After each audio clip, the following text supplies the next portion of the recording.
Welcome to Tales by Imon. Tonight, we begin a journey into the shadows, where history holds secrets far deeper than we've ever been told.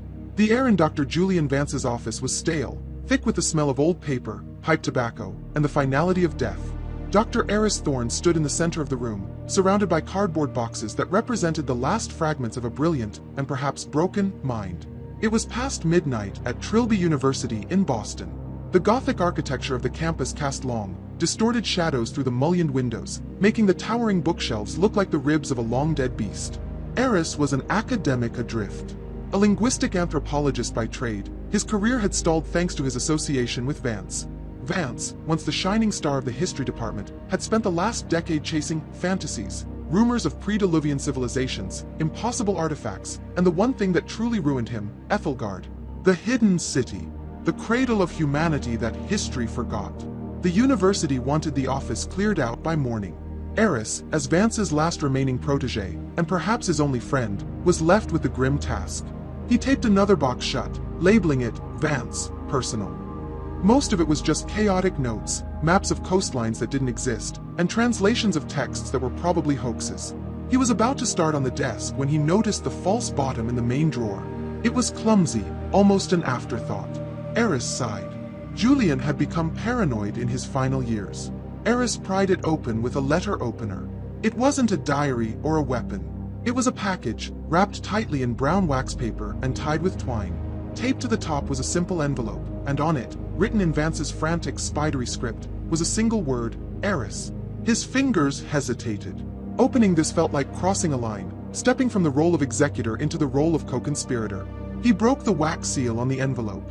The note inside was brief, written on a torn piece of notebook paper. Aris, if you are reading this, then the vultures are already circling. Do not trust the university. Do not trust the department. They are not what they seem. I found it. The key. It isn't a place, Aris. It's a when. They know I found it. They call themselves the Fulcrum. They believe they are balancing the world, but they are just afraid of the truth. The cylinder will show you. Don't let them have it.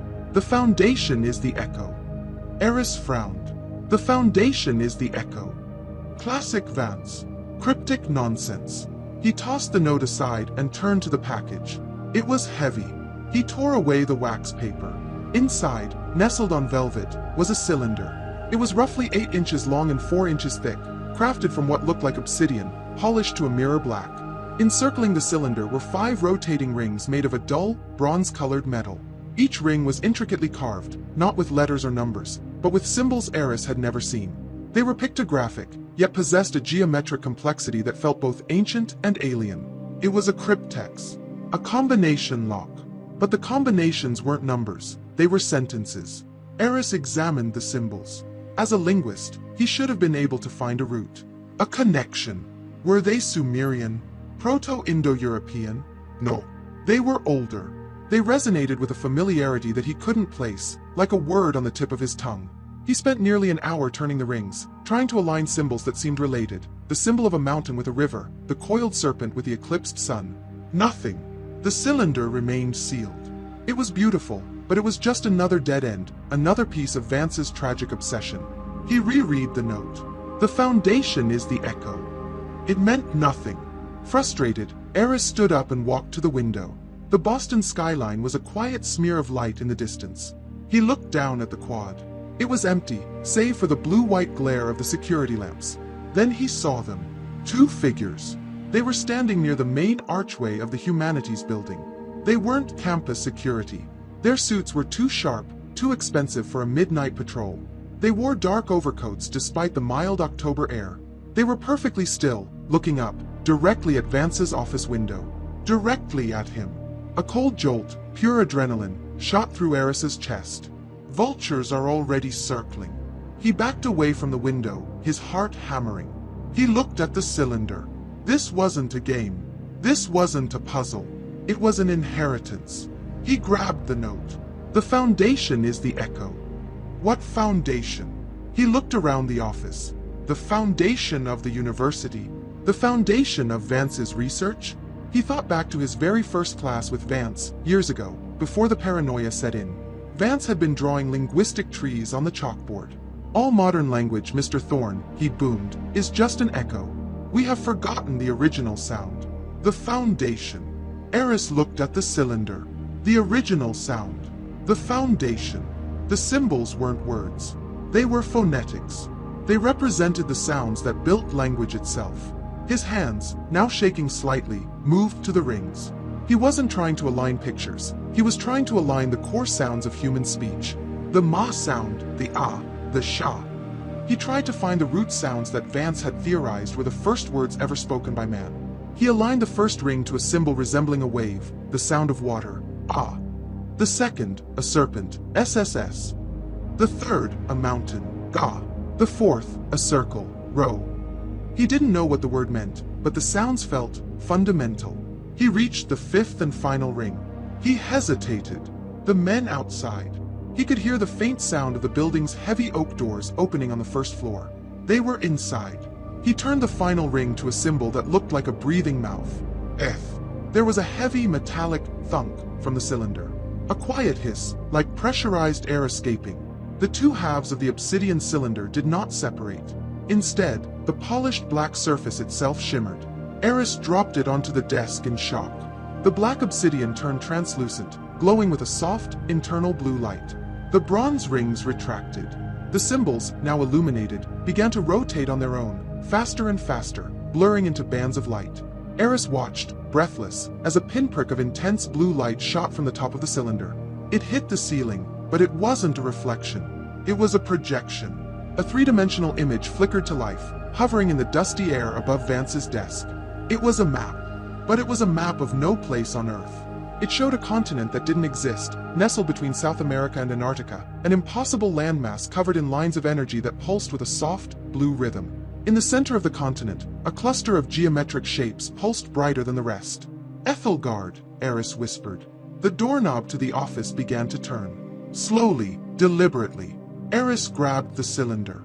The map vanished instantly. The obsidian turned black and inert again. He shoved the heavy artifact into his backpack, along with Vance's note. The lock on the heavy oak door clicked, then splintered. The door flew open, slamming against the bookshelf. The two men in the expensive suits filled the doorway.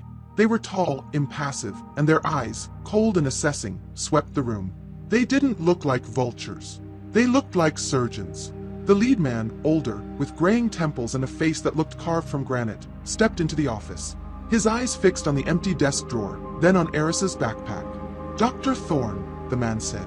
His voice was smooth, cultured, and held zero warmth.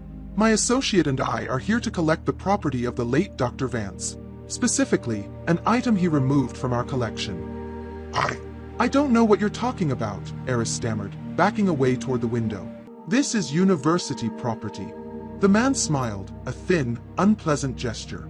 We are not the university, Doctor. We are the Fulcrum, and we are here to restore balance. Please give us the cylinder. It is not a toy. I don't have it, Aris lied, his hand tightening on the backpack strap. The second man, silent until now, moved with impossible speed. He crossed the room in 2 strides, grabbing the backpack. Aris yelled and clung to it, a desperate tug of war. The man was impossibly strong. The first man sighed, as if mildly inconvenienced. This is unfortunate. Julian was always difficult.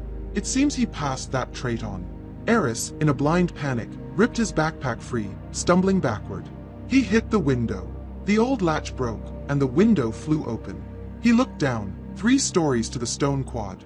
Then he looked at the 2 men advancing on him. He had a choice. Them, or the unknown. Clutching the backpack containing the map to a lost world, Aris Thorne threw himself out the window and into the cold, dark night. The fall was not a clean one. Aris crashed through a trellis of ancient woody ivy that clung to the granite facade of the Humanities building. The branches were thick as a man's arm, and they tore at his clothes and skin, but they also acted as a crude, chaotic net. He slammed, shoulder first, into the slanted copper roof of the entryway porch 2 stories below, the impact driving the air from his lungs in a painful gasp. The obsidian cylinder, heavy in his backpack, slammed into his spine. For a paralyzing second, he just lay there, smelling crushed leaves and old metal, his vision swimming with stars.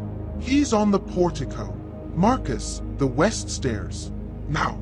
The voice was Kael's, the gray-templed man from the office. The sound galvanized Aris. Adrenaline, cold and sharp, flooded his system, momentarily drowning the throb in his shoulder and the fire in his ankle, which had twisted badly on impact.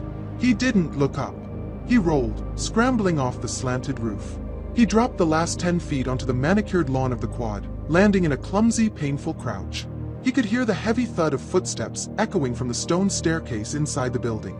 They would be outside in seconds. Aris ran. He was an academic, a man of books and quiet archives. His body screamed in protest. Every step on his bad ankle sent a jolt of agony up his leg. He cut across the quad, a limping shadow moving between the pools of white light cast by the lamps. He didn't head for the main gates. They would be watching them. He aimed for the labyrinth. Trilby University was old, a confusing maze of interconnected buildings, cloisters, and service tunnels. Aris ducked into the narrow alley between the history building and the divinity school. It was pitch black. He could hear his own ragged breathing echoing off the brick. Behind him, he heard heavy measured footsteps, not running, but walking, impossibly fast. Marcus, the silent one. Aris burst out of the alley onto the smaller service road that circled the campus. He saw the brightly lit sanctuary of the 24-hour undergraduate library. He shoved through the doors, ignoring the annoyed beep of the security sensor. A few students, deep in textbooks and energy drinks, looked up in annoyance. The librarian at the front desk frowned. "Sir, you can't." Aris ignored them. He limped through the main reading room, past the stacks, heading for the emergency exit on the far side. He heard the front doors open again. He didn't look back. He shoved the panic bar on the emergency exit. A piercing alarm blared to life, making the students jump and the librarian shout. He was out, back in the night, on a side street bordering the campus. The alarm was a blessing, covering the sound of his escape. He saw the welcome yellow light of a taxi idling at the corner. He wrenched the back door open and fell inside. "Where to, buddy?" the driver asked, looking at Aris's bleeding hands and disheveled state in the rearview mirror. Aris's mind raced. Not his apartment. They'd be there in minutes. They probably already knew where he lived. He needed somewhere safe. Somewhere analog. Somewhere they wouldn't look. Cambridge, Aris panted, giving an address just off Harvard Square. The cartographer's corner. "Please, just go." The cab pulled away from the curb. Aris slumped in the seat, his whole body beginning to tremble as the adrenaline ebbed. He risked a look back. A sleek, black sedan without license plates glided to a stop near the library exit. The passenger door opened, and Marcus stepped out, looking directly at the taxi. But they were already turning the corner, merging into the Boston traffic. He was safe. For now. 20 minutes later, the cab dropped him in a quiet, cobblestone alleyway. The cartographer's corner was a small, cluttered bookstore specializing in rare maps and forgotten histories. It was dark, the shop long closed. Above it was a small apartment. Aris picked up a handful of gravel from a planter and tossed it at the second-floor window. He waited, then threw another handful. A light flicked on. The window slid open, and a woman with spiky purple-dyed hair and oversized glasses peered out. "Aris, it's 2 in the morning. What the hell is going on? You look like you got mugged by a landscaping crew." "Sarah, please let me in," Aris pleaded, his voice strained. "I'm in trouble. Real trouble." Sarah Jenkins was the university's black sheep, a digital archivist who had been fired for unauthorized data access. She called it liberating history. She now ran this store, her sanctuary. She was brilliant, deeply cynical, and the only person Aris trusted. The apartment buzzer sounded. Aris pushed inside and climbed the narrow stairs. Sarah was waiting at the top, holding a baseball bat. She lowered it when she saw his face. "My God, Aris, you're bleeding." "Lock the door," he said, pushing past her into the apartment, which was even more cluttered than the store below. Computers, scanners, and disassembled hard drives covered every surface, mixed with stacks of 18th century maps. "You need a hospital," she said. "No hospital. No police." He dumped his backpack onto her work table. "Vance is dead, Sarah. I think he was murdered. And the people who did it, they're after me." He told her everything. The office. The cryptic note. The 2 men. The cylinder. Sarah listened, her expression shifting from concern to deep skepticism. "Aris, I loved Julian, you know I did. But he was paranoid. The Fulcrum. Aethelgard." It sounds like one of his late-night conspiracy rants. "Are you sure you didn't just stumble on some internal university audit?" "They tried to take this," Aris said. He pulled the heavy obsidian cylinder from his bag and placed it on the table.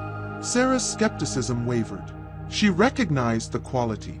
She reached out and touched the cold metallic rings. This is not something the university budget could afford.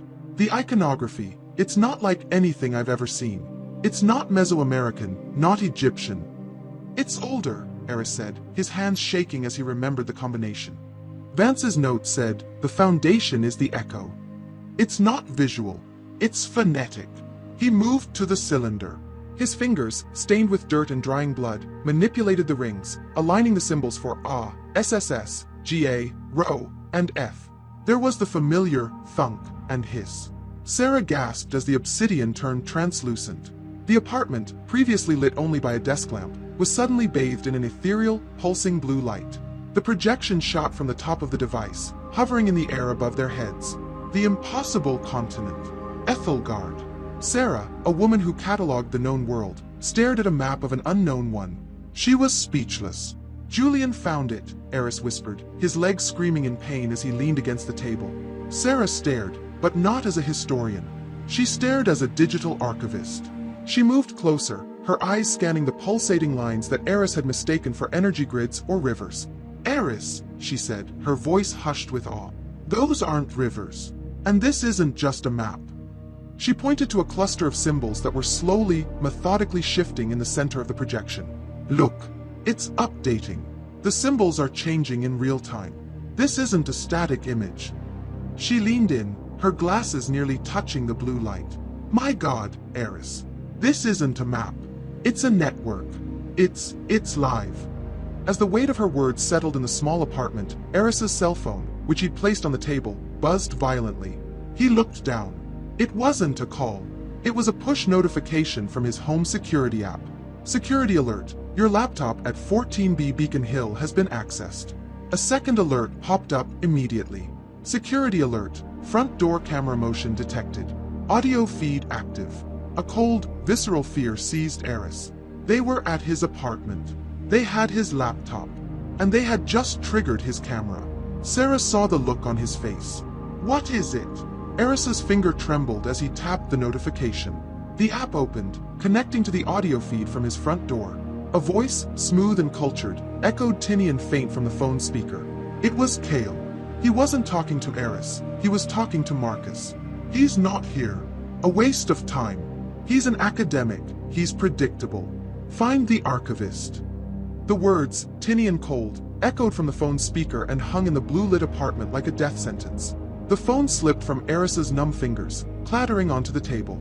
The map to Aethelgard continued to pulse silently, indifferent to the sudden, visceral terror that had seized the room. Aris, Sarah said, her voice dropping to a harsh whisper. Who is the archivist? You, Sarah, Aris hissed, grabbing his backpack. His mind was a frantic blur of panic and pain. They have my laptop, my contacts, my emails. They'll find your address. They're coming here. For a moment, Sarah Jenkins stood perfectly still.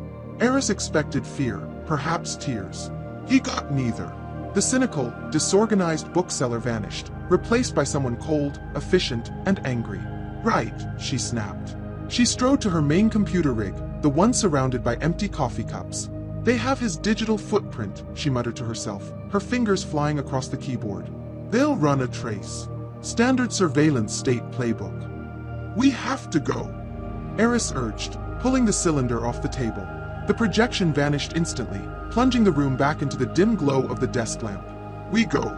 But we don't go stupid, Sarah said, not looking up. She typed a final command, and the monitor flashed with lines of deleting code.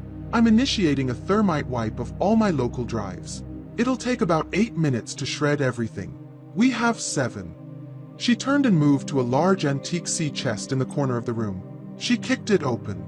It wasn't full of blankets. It was a go bag on a professional scale. They're high-tech, Aris. They'll be looking for credit cards, GPS, facial recognition. We have to go analog. She threw him a small, heavy-duty canvas bag. Cash. A burner phone, it's clean, don't turn it on. A first aid kit for that ankle. She packed her own bag with rapid, precise movements, a powerful handheld scanner, a laptop that looked ruggedized, almost military grade, and a coiled antenna device Aris didn't recognize. What is that? A broad-spectrum receiver. You said that map was live. I want to know what frequency it's broadcasting on. She zipped the bag. My shop is a bust. My life here is over. They made a very big mistake coming after me. Aris, his ankle screaming in protest, limped after her. Where are we going? The street. No. They'll have the street covered. She led him not to the apartment door, but to a door hidden behind a rack of maps in the bookstore downstairs. The bell on the front door tinkled, announcing a customer. They both froze. It was nearly 3 in the morning. They're here, Aris whispered, his blood running cold. Sarah put a finger to her lips, her eyes wide. She peeked through a tiny slit in the shop's front curtains. The black sedan Aris had seen at the university was parked at the curb. Kael, the older man, was sitting in the driver's seat, bathed in the glow of a dashboard monitor. The silent one, Marcus, was standing on the sidewalk, looking up, assessing the building. He's not even trying the door, Sarah whispered, her voice tight. He's scanning for thermal signatures. He's looking for us. Marcus's head swiveled, his gaze locking onto the front window, as if he could feel her watching him. This way. Now, Sarah commanded. She pulled Aris to the back of the cluttered shop, into a dark, musty stockroom piled high with tubes of maps. She shoved a heavy shelf aside, revealing a rusted, square iron panel in the floor. A maintenance hatch.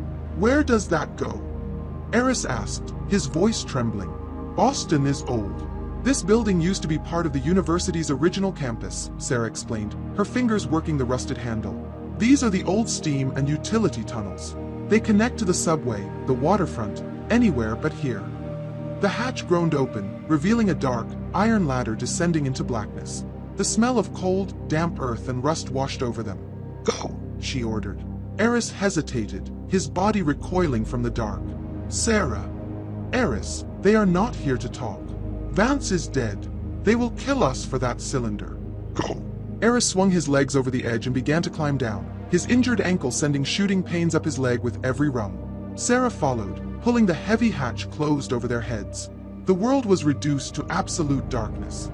There was a muffled, metallic thud from above, the sound of the bookstore's front door being forced open.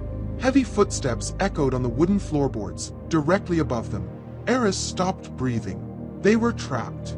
The footsteps moved through the shop, then into the stockroom. They stopped, right above the hatch.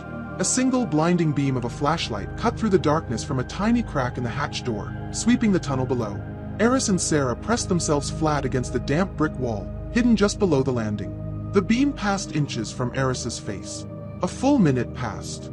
An eternity of silence. Then from above, Kael's voice, muffled but clear. Nothing. They're gone. The drives are melting. She knew we were coming. Find her, Marcus. Find the cylinder. The footsteps receded.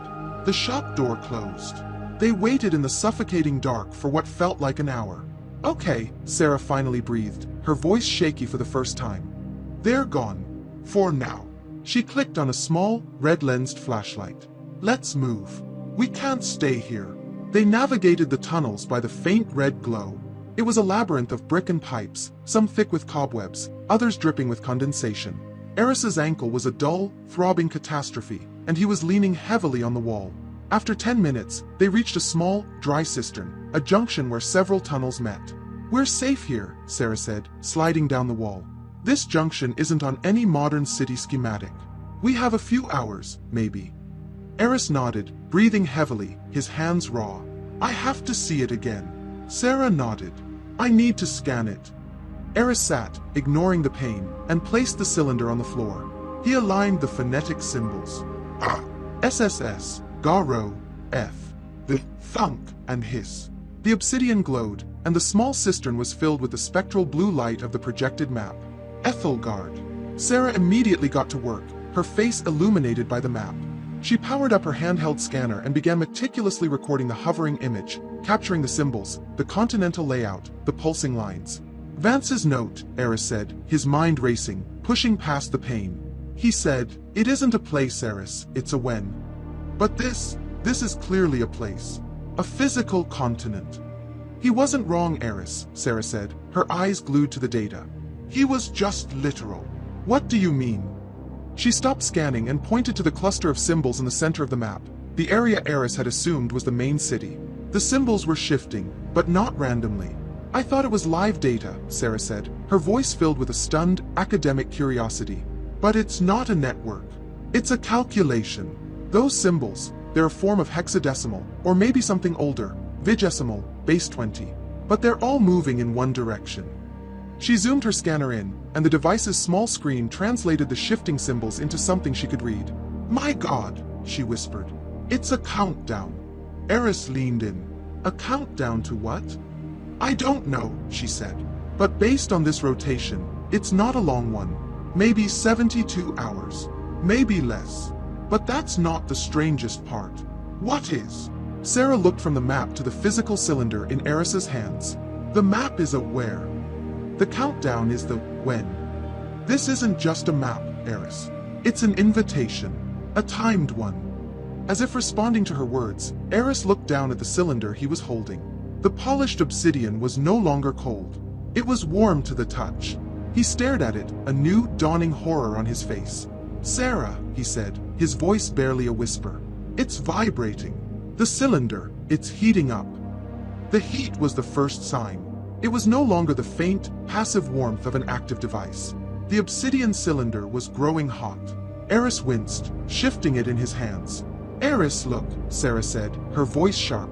She wasn't looking at him, she was staring at the projection.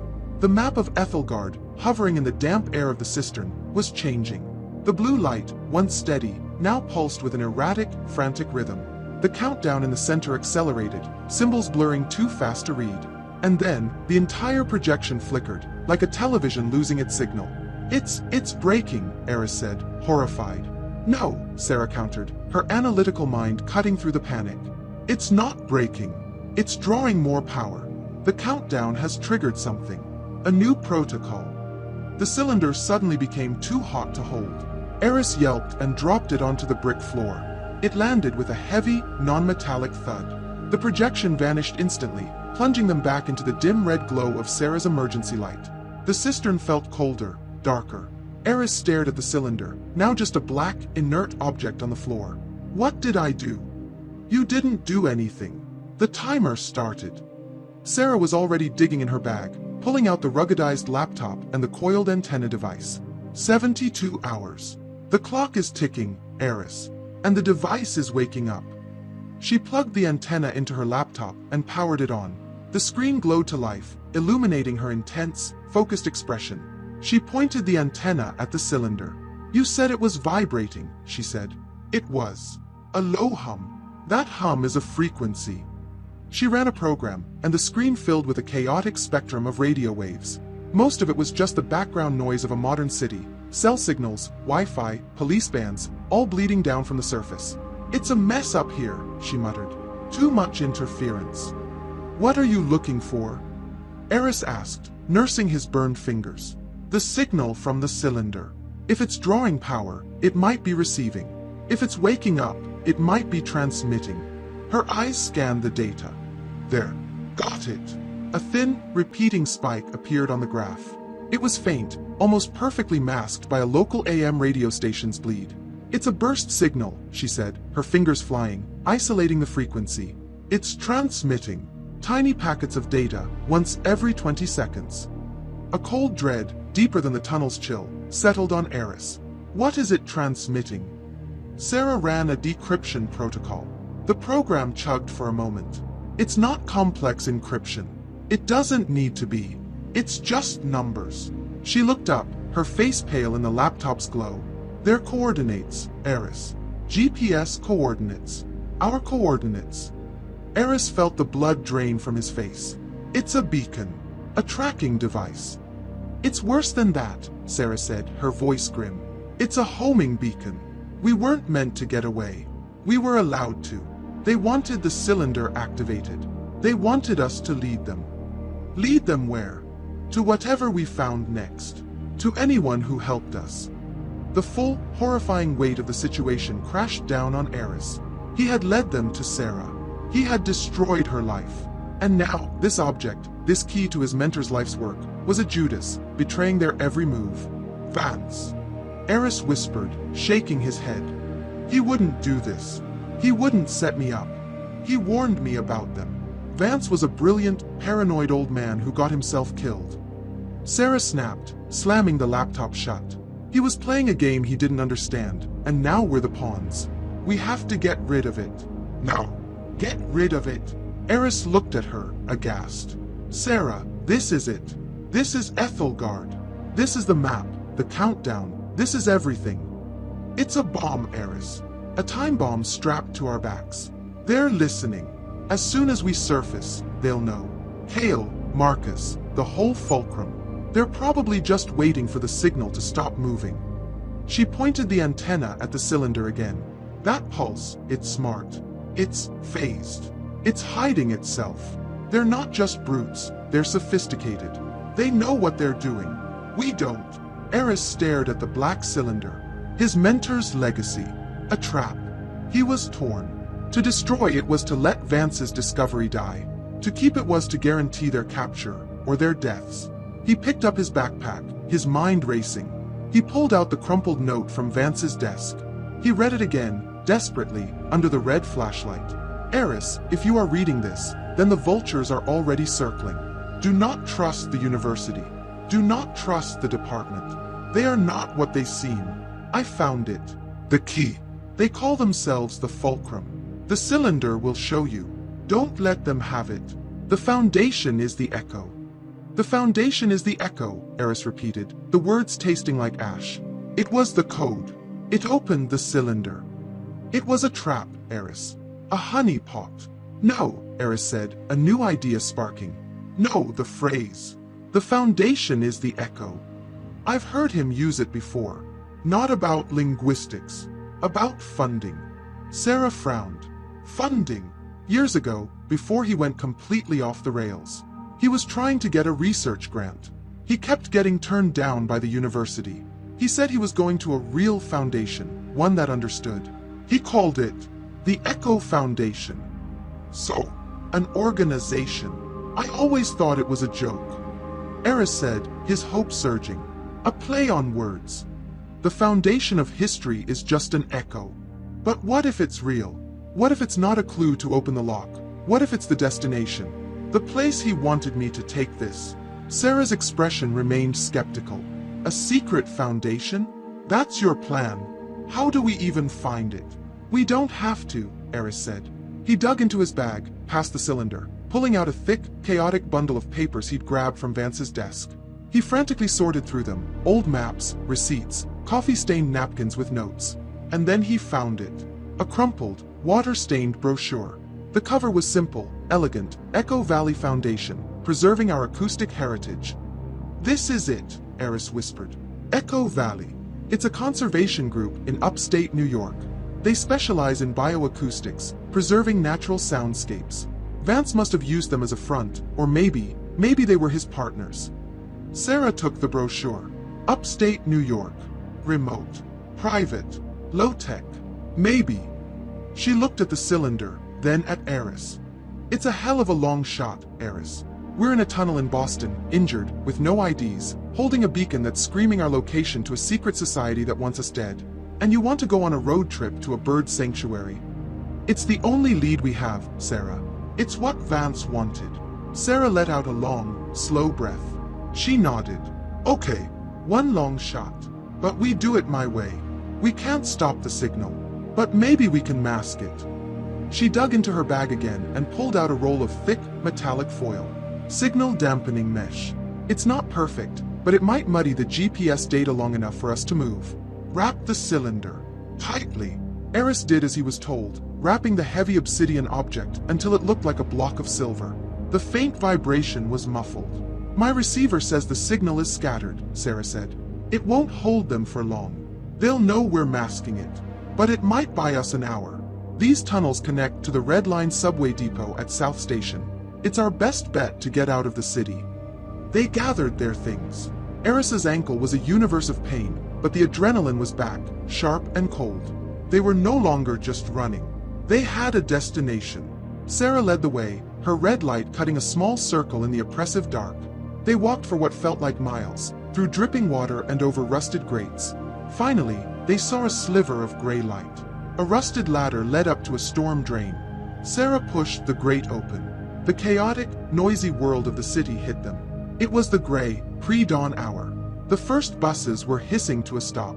South Station was just across the street. They were exposed.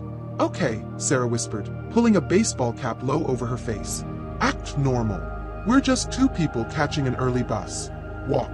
Don't run." They limped across the empty street, two shadows in the emerging light. They were almost to the station doors when Aris saw it. A public transit security camera, mounted on a light pole, swiveled. Its lens, black and emotionless, rotated, tracking them. A tiny, red indicator light on the camera focused directly on them. They had been seen.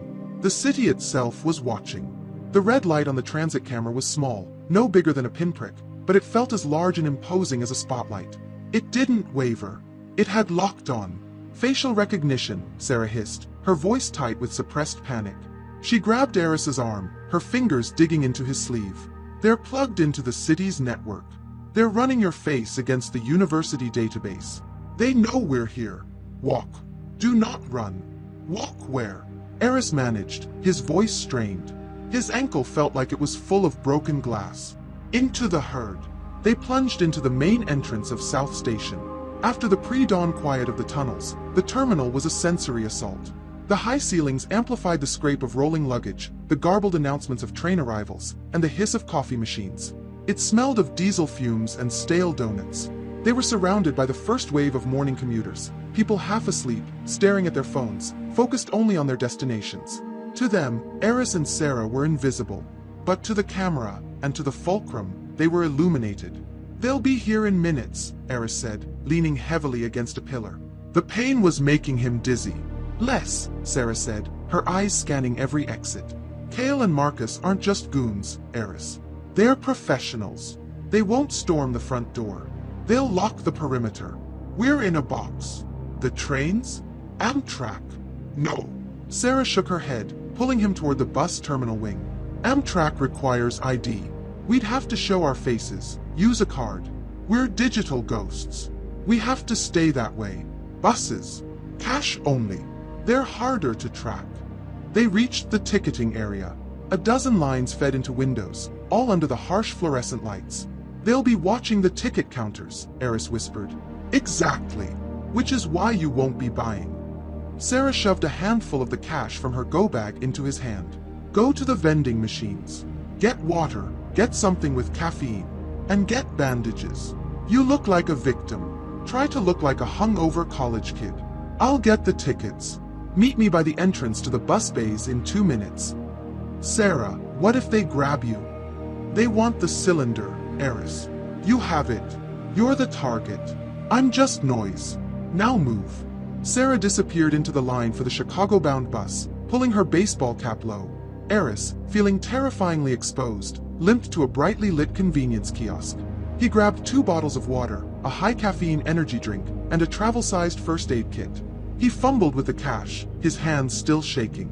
As he waited for his change, he saw them. They hadn't entered through the main doors. They had come from a staff-only access tunnel. Kael and Marcus. They stood near the main departure board, perfectly still, scanning the crowd. They weren't checking faces. Kael was holding a device, small and gray, that looked like a high-end signal detector. They were scanning for the cylinder. Aris's heart hammered against his ribs. The foil. The dampening mesh. It wasn't working. Kael's head turned slightly. His gaze moved past Aris, then snapped back. Kael's eyes locked onto Aris's backpack. He hadn't seen Aris's face. He had seen the bag that held the prize. Kael raised a hand, tapping his earpiece, and pointed. Not at Aris, but at Marcus. The silent, brutal associate began to move. He didn't run. He glided through the crowd with a predator's efficiency, his path a perfect, straight line to intercept Aris before he could reach the bus bays. Aris abandoned his change. "Sarah," he breathed, stumbling away from the kiosk. He saw her. She was already out of line, tickets in hand. She saw him, then she saw Marcus approaching. There was no way to get to the bays without crossing Marcus's path. They were cut off. "Aris!" Sarah shouted, waving him toward her. "The diversion!" "What diversion?" Aris panted, limping toward her. "I didn't have time to make one." Marcus was 20 feet away. Kael was moving in from the left, flanking them. Commuters, oblivious, flowed around the two hunters. "The board!" Sarah yelled, pointing up at the main departure board. "The system here is ancient. It's still running a 20-year-old OS. I saw the maintenance port when I was in line." "What are you talking about?" "I'm going to crash the network. It'll cause chaos. Buy me 30 seconds. Buy you how?" Sarah didn't answer. She pulled her ruggedized laptop from her bag, sprinted to the wall beneath the main board, and jammed a cable into an exposed, grime-covered Ethernet port. Marcus saw her. He understood. He broke into a run. "Aris, stop him!" Sarah screamed, her fingers a blur on the keyboard. Aris was an anthropologist. He was injured. He had never been in a fight in his life. Marcus was a professional killer. Aris didn't fight. He panicked. He grabbed a metal stanchion, the kind used for crowd control ropes, and heaved it with all his strength into Marcus's path. It wasn't an attack. It was a roadblock. Marcus, forced to break stride, vaulted over the heavy base, but the move cost him a precious second. It was the second Sarah needed. She hit the enter key. It wasn't an explosion.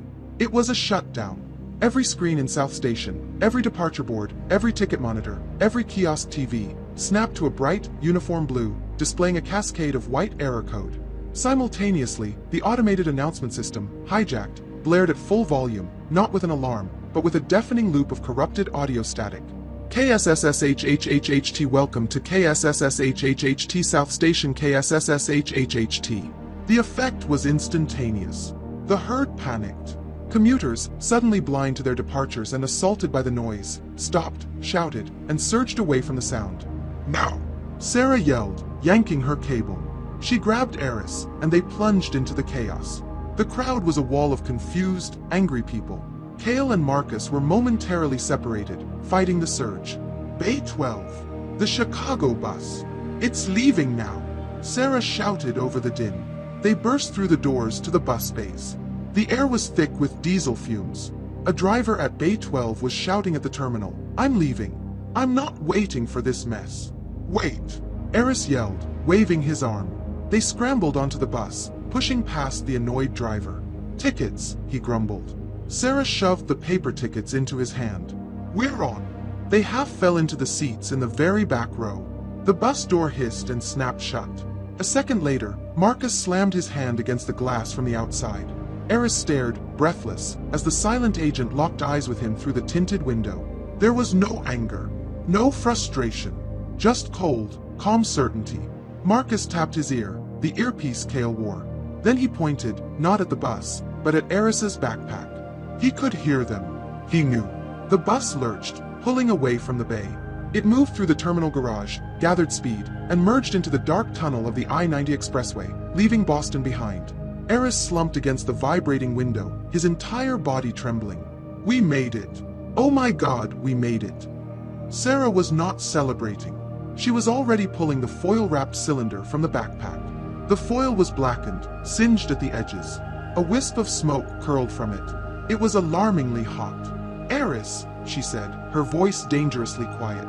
"We didn't make it anywhere." She unpeeled the ruined, sizzling foil. The obsidian cylinder beneath was glowing, not with the cool blue of the map, but with a faint, internal red pulse. She pulled out her handheld receiver. The screen, which had previously shown a small, masked pulse, was now a solid bar of red light. The signal was screaming. "The foil didn't work," Aris whispered, horrified.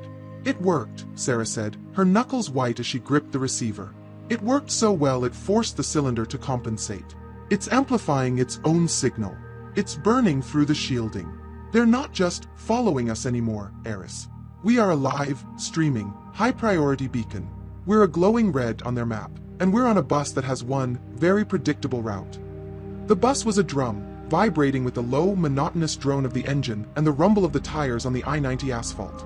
Outside, the pre-dawn gray had given way to a flat, unforgiving morning light. Inside, most of the passengers were asleep, mouths open, heads lolled against the windows, oblivious. For Aris and Sarah, the bus was a cage. They sat in the back row, the glowing, foil-wrapped cylinder on the seat between them. Even through the singed metallic mesh, the heat was intense. It was no longer just warm, it was burning. The red pulse was visible, a faint, rhythmic, angry glow. It's like holding a hot coal, Aris whispered, his hand hovering over it. His ankle was a throbbing, swollen knot below his knee. He had patched it with gauze from the first aid kit, but it was a poor substitute for real medical attention. Sarah wasn't looking at the cylinder. She was looking at her laptop, which was balanced precariously on her knees. She had the receiver antenna propped against the window. "You were right," she said, her voice grim. "It's not just transmitting. It's in full duplex mode. It's talking to something, and something is talking back." "The Fulcrum," Aris said. "I think so. They're pinging it, interrogating it. The signal from the cylinder is responding, sending back encrypted packets. Our location, our speed, our altitude." She pointed to a line of code scrolling on her screen. "And our vital signs." Aris stared at her. "What?" "It's scanning us. Heart rate, respiration. It knows I'm stressed and it knows you're injured." Sarah looked at the glowing package with a new profound horror. "This isn't a map, Aris. It's a biometric leash." A new kind of fear settled over him, colder than the tunnel. The cylinder wasn't just a key, it was a shackle. He forced himself to look out the back window of the bus. For the last 20 minutes, the highway had been clear. Now, it wasn't. About a half-mile back, keeping perfect, satellite cruise control distance, were two black SUVs. They were identical to the one they'd seen in Boston. No license plates. Tinted windows. "Sarah," Aris said, his voice quiet. "They're here." Sarah glanced over her shoulder, then back at her screen. "Of course they are. They've probably been there the whole time, just out of sight. They're not chasing us, Aris. They're herding us. Herding us where? The next stop. Albany." Sarah pulled up the bus route map. "It's the next major hub. It's a bottleneck. They'll have a reception committee waiting. They'll lock down the station, and this time, there won't be any ancient network for me to crash. They're letting the bus do all the work." Aris's mind raced. "We have to get off. Now." "How?" "Jump from a moving bus? We're on the Mass Pike. It's a straight shot for 50 miles. As if in response, the cylinder on the seat gave a violent, physical thunk. It sounded like a heavy switch being thrown inside it. Aris and Sarah both flinched. The red glow abruptly flickered and died, replaced by a deep, sickly orange. "What now?" Aris breathed. The heat intensified. The vibration changed from a low hum to a high-pitched, near-silent whine. It's trying to interface," Sarah whispered, her eyes wide, staring at her laptop. "Interface? With what?" "Anything. Everything." On her screen, the signal spectrum exploded. It was no longer a single, clean spike. It was a chaotic mess, the cylinder suddenly broadcasting on dozens of frequencies at once. The small, blue Bluetooth icon on Sarah's laptop began to flash, indicating a pairing request. The Wi-Fi monitor showed a new, unsecured network with an unpronounceable, symbol-based name. The burner phone in Aris's pocket, despite being powered off, suddenly vibrated, its screen lighting up with a boot-up logo. "It's trying to connect," Sarah said, slamming her laptop shut. "It's probing for a network. It wants data. It's trying to get online." "It's waking up," Aris said, finally understanding Vance's warning. "Don't let them have it." "We can't let anyone have it," Sarah countered. "If this thing connects to the internet, what happens? Does it upload the map? Does it download? God knows what. We're driving a data bomb across the country, and the timer is hitting 0. The bus's intercom crackled, and the driver's voice came over, laced with static. "KSSSHHT, folks, we'll be making a KSSSHHH 10-minute rest and fuel stop at the KSSHH Berkshire Travel Plaza. 10 minutes only." Aris and Sarah looked at each other.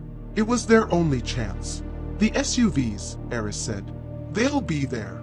They'll be expecting us to make a run for it," Sarah said, already packing her laptop. She carefully, painfully, rewrapped the orange glowing cylinder in the burned foil and shoved it deep into Aris's backpack. "We have to get off this bus. We have to ditch our electronics. And we have to find a new ride. One that's not on a schedule." The bus hissed to a stop at a large, sprawling travel plaza. It was a small island of convenience in the middle of the green Berkshire mountains. Families buying snacks. Truckers fueling up. "Okay," Sarah said, helping Aris to his feet. "Blend in. Head for the main building. We need to find a car. Something old. Something without GPS. Look for a work truck." They filed off the bus, two anonymous passengers swallowed by the crowd. Aris tried to walk normally, but every step was agony. The two black SUVs had pulled into the parking lot, not near the bus, but at the perimeter, blocking the two main exits to the highway. Kael and Marcus got out. They moved with no urgency, putting on jackets, looking like any other travelers. But their eyes scanned every person who got off the bus. "They're not moving in," Sarah whispered, pulling Aris toward the trucking depot, away from the main building. "They're confident. They think they have us boxed in. They'll let us think we have a chance. So what's the plan?" Aris asked. "They're watching us," Sarah said. "So we give them a show. And a choice." She pointed to an old, beat-up pickup truck parked near the diesel pumps. It was a faded blue, caked in mud, with Adirondack Surveying stenciled on the door. A set of keys was dangling from the lock. "That's it," Sarah said. "That's our ride. It's old, it's analog, and it's pointed toward New York. They'll see us." "I know. Aris, I need you to be the diversion. You're injured. You're slow. You're the one with the package. They'll go for you. And what will you be doing?" "Getting the engine started." Before Aris could protest, Sarah split off, ducking behind a row of parked semi-trucks, circling toward the driver's side of the blue pickup. Kael and Marcus saw the separation instantly. Marcus pointed at Aris, the limping, obvious target. Kael nodded, and they began to move, converging on him. Aris's heart was a drum. He clutched the backpack. He was out in the open, 100 feet of asphalt between him and the truck. He started to limp run. "Dr. Thorne." Kael's voice was sharp, cutting through the low rumble of the diesel engines. "Stop right there. You are only making this more difficult." Marcus was faster. He was closing the distance. Aris wouldn't make it. He did the only thing he could. He changed direction. He veered left, straight toward a trucker who was filling his massive rig with diesel. "Fire!" Aris screamed, pointing at the main plaza building. "The building's on fire!" The trucker, a huge man in overalls, jumped, yanking the nozzle, spilling diesel. "What? Where?" The distraction was total. Marcus, forced to dodge the panicking trucker, was slowed for a vital 3 seconds. Kael, his attention split, paused. It was all Sarah needed. Aris saw the pickup's brake lights flash as she got in. The engine turned over with a rough, metallic cough. Aris pushed past the trucker and threw himself toward the passenger door. Marcus was right behind him. Aris grabbed the handle, wrenched the door open, and threw his backpack, with the cylinder, onto the floor. "Go! Go!" he yelled. He was trying to pull himself in when Marcus grabbed him. An iron grip closed on his bad shoulder. Aris roared in pain as Marcus tore him from the truck and threw him backward onto the pavement. "The cylinder! Kael shouted. Sarah, in the driver's seat, didn't hesitate. She didn't try to help Aris. She slammed the truck into reverse, spun the wheel, and floored the accelerator. "No!" Aris screamed. Marcus, seeing the cylinder was in the truck, let go of Aris and lunged for the passenger door. The truck shot forward. Marcus missed the handle by inches. Kael, seeing his prize escaping, was faster. He didn't run. He drew a sleek, black pistol from beneath his jacket. He raised the gun. He wasn't aiming at Sarah. He wasn't aiming at the cab. He was aiming at the tires. A single, flat thwack of a silenced gunshot echoed across the plaza. The truck fishtailed as the rear driver's side tire blew. But Sarah didn't stop. The engine screamed as she fought the wheel, steering the wounded vehicle past the astonished truckers, toward the highway on-ramp, leaving Aris Thorne alone and disarmed on the ground, with Kael and Marcus turning to look at him.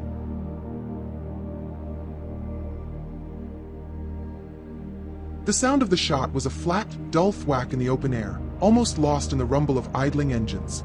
Aris was on the ground, the rough asphalt tearing at his palms. He watched, helpless, as the blue pickup truck, Sarah's truck, swerved violently. The rear tire was shredded. Sparks flew from the metal rim as it scraped the pavement. But she didn't stop. She fought the wheel, the engine screaming in protest, and forced the wounded vehicle up the on-ramp, disappearing from view. Aris was alone. He tried to scramble to his feet, to run, but his bad ankle buckled instantly, sending a blinding white-hot sheet of pain up his leg. He collapsed back to the pavement. He was finished. Kael and Marcus stood over him. Aris looked up, expecting the end. Kael's cold, assessing gaze was fixed on the on-ramp where Sarah had vanished. He was perfectly calm. "Marcus," he said, his voice clipped. "The asset. Not the girl. The asset. Go. Now. Marcus, the silent instrument, didn't even look at Aris.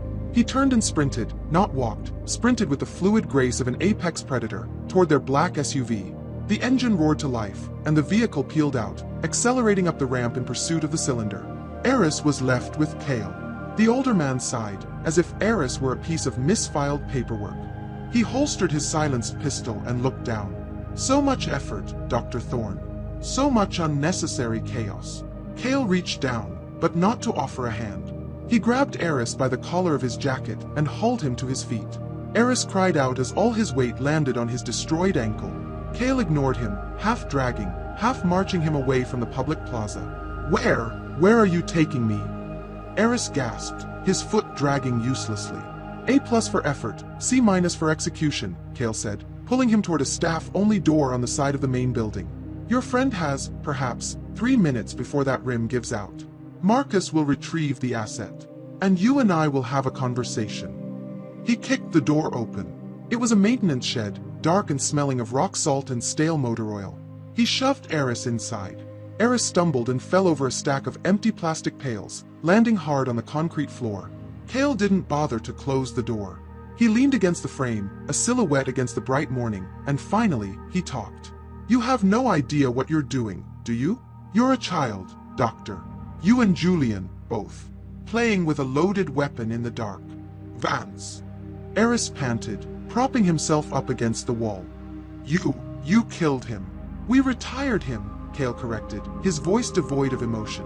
Julian Vance was a brilliant mind who broke the first and most important rule. He stopped observing and he tried to participate. He stole from us. He stole the key. The key to what? A city. Aethelgard. Kael laughed.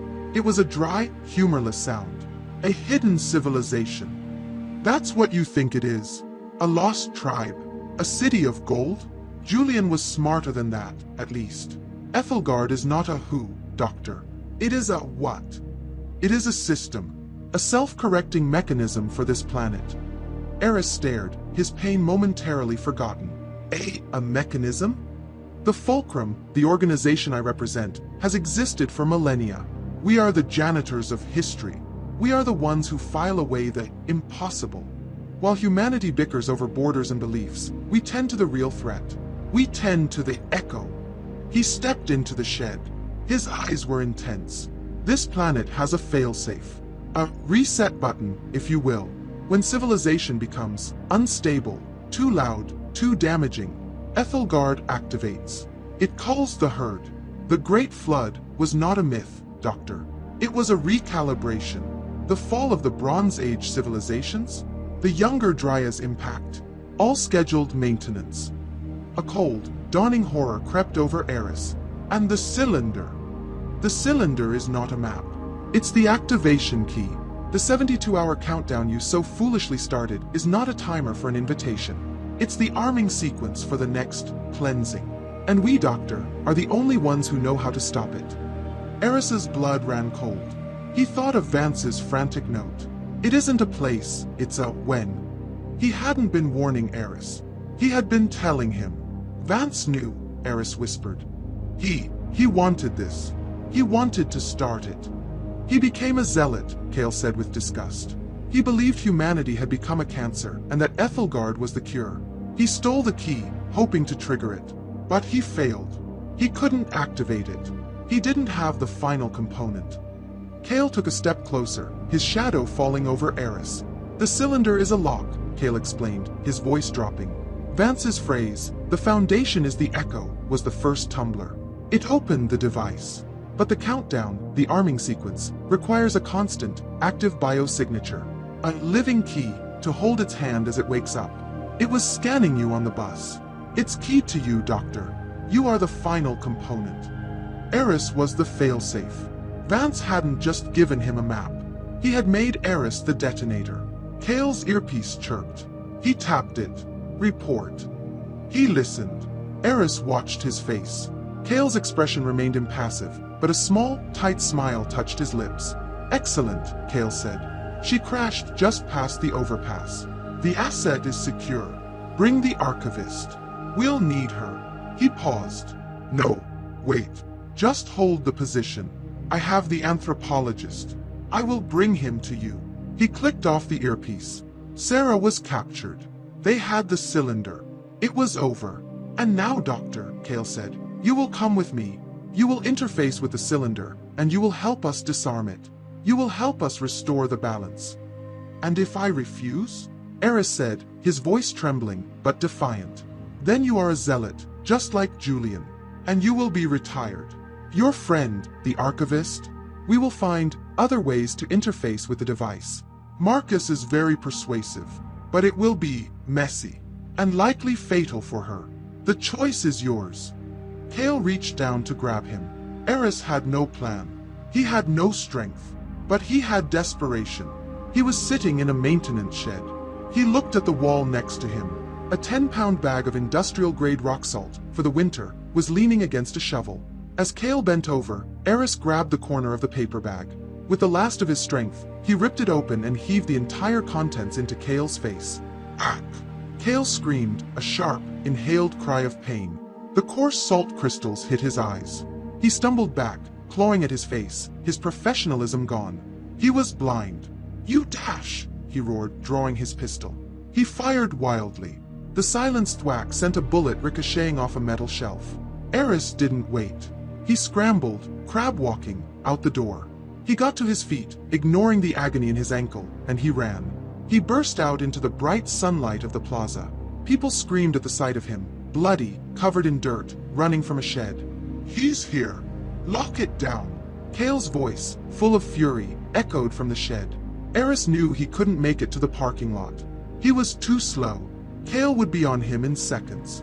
He saw the trucker he had distracted earlier, still arguing with a plaza employee. His rig, a massive 18-wheel refrigeration truck, was idling, its diesel engine a deep, throbbing bass note. The driver was gesticulating, his back to the cab. Aris saw his only chance. He didn't run from the truck. He ran to it. Using the last of his adrenaline, he grabbed the handle on the side of the cab, found the step, and hauled himself up. He scrambled past the driver's door, onto the narrow catwalk behind the cab. It was a space, maybe 3 feet wide, filled with hoses and connections, shielded from view by the massive white refrigeration unit. He collapsed onto the metal grating, his body screaming, his lungs on fire. Below, he heard Kael run out, his vision clearly blurred. Where is he? Where did he go? The plaza employee pointed, confused. He ran toward the pumps. Kael sprinted off, his gun now hidden, searching the crowd. Aris lay on the catwalk, gasping for air, hidden. A moment later, the trucker, finished with his argument, climbed back into the cab. Aris felt a lurch as the air brakes hissed. The cab shuddered. The massive truck began to pull out of the travel plaza, merging, slowly, onto the highway. Aris Thorne was moving. He was free, but he was alone. He was catastrophically injured. And Sarah, and the key to the end of the world, were in the hands of the enemy. The catwalk was a torture chamber of steel and wind. The roar of the diesel engine just inches from Aris's head was a physical, deafening force. The entire truck shuddered with every shift of its powerful gears, and the metal grating of the catwalk dug into his ribs and his bleeding palms. He was freezing, his jacket, torn from the fall through the ivy, offering little protection from the 70-mile-per-hour wind. But he was alive, and he was moving. He lay flat, pressing himself against the back of the cab, his body a knot of agony. His ankle was a white-hot, throbbing void. He closed his eyes for just a second, and the world spun. He was going into shock. He fought to stay conscious, to focus. He had to think. Kael's words echoed in his head, a mantra of absolute horror. A self-correcting mechanism. The Great Flood was a recalibration. The cylinder is the arming sequence. You are the final component. Vance hadn't just passed him a torch. He had strapped a bomb to his soul. Aris wasn't just a researcher. He was the detonator. His mentor, in his messianic madness, had made him the very thing he'd spent his life studying, a human sacrifice. The truck began to slow, pulling onto the right shoulder. Aris's heart seized. Was the driver stopping? Had he been seen? He peeked over the edge. They were passing a highway maintenance crew. A state police car was parked, lights flashing, blocking the right lane. And then he saw it. Just ahead, past the overpass, exactly as Kael had said. The mangled, pathetic wreck of the blue pickup truck. It was smashed nose first into the guardrail. The rear axle was snapped, the rim completely gone. One of the black SUVs was parked directly behind it. The other was angled, blocking the view from the highway. Aris watched, his breath caught in his throat. He saw Marcus, the silent agent, pulling a struggling, zip-tied Sarah from the passenger seat. She was alive. She was fighting, kicking at his shins. Marcus, with infuriating indifference, subdued her and pushed her into the back of one of the SUVs. Another agent, one Aris didn't recognize, was carefully placing the foil-wrapped cylinder into a reinforced, padded case. But Kael wasn't there. Of course. Kael was still back at the travel plaza, blind and furious. The Fulcrum had split its forces. It was their first mistake. Aris watched as the SUVs pulled away, their doors slamming shut. They didn't speed off. They just merged back into traffic, two anonymous black vehicles heading west. They passed the 18-wheeler, disappearing up the highway. He had failed. Sarah was taken. They had the cylinder. They had everything. A wave of utter despair, black and suffocating, washed over him. He had lost. He let his head fall against the vibrating metal. There was nothing. And then he felt it. It wasn't a sound. It was a feeling. A low, rhythmic thrum, like a distant bass note. It was the vibration he'd felt in the cylinder, but now it was in his head. It was a faint, insistent pulse in his thoughts, a pull. He lifted his head.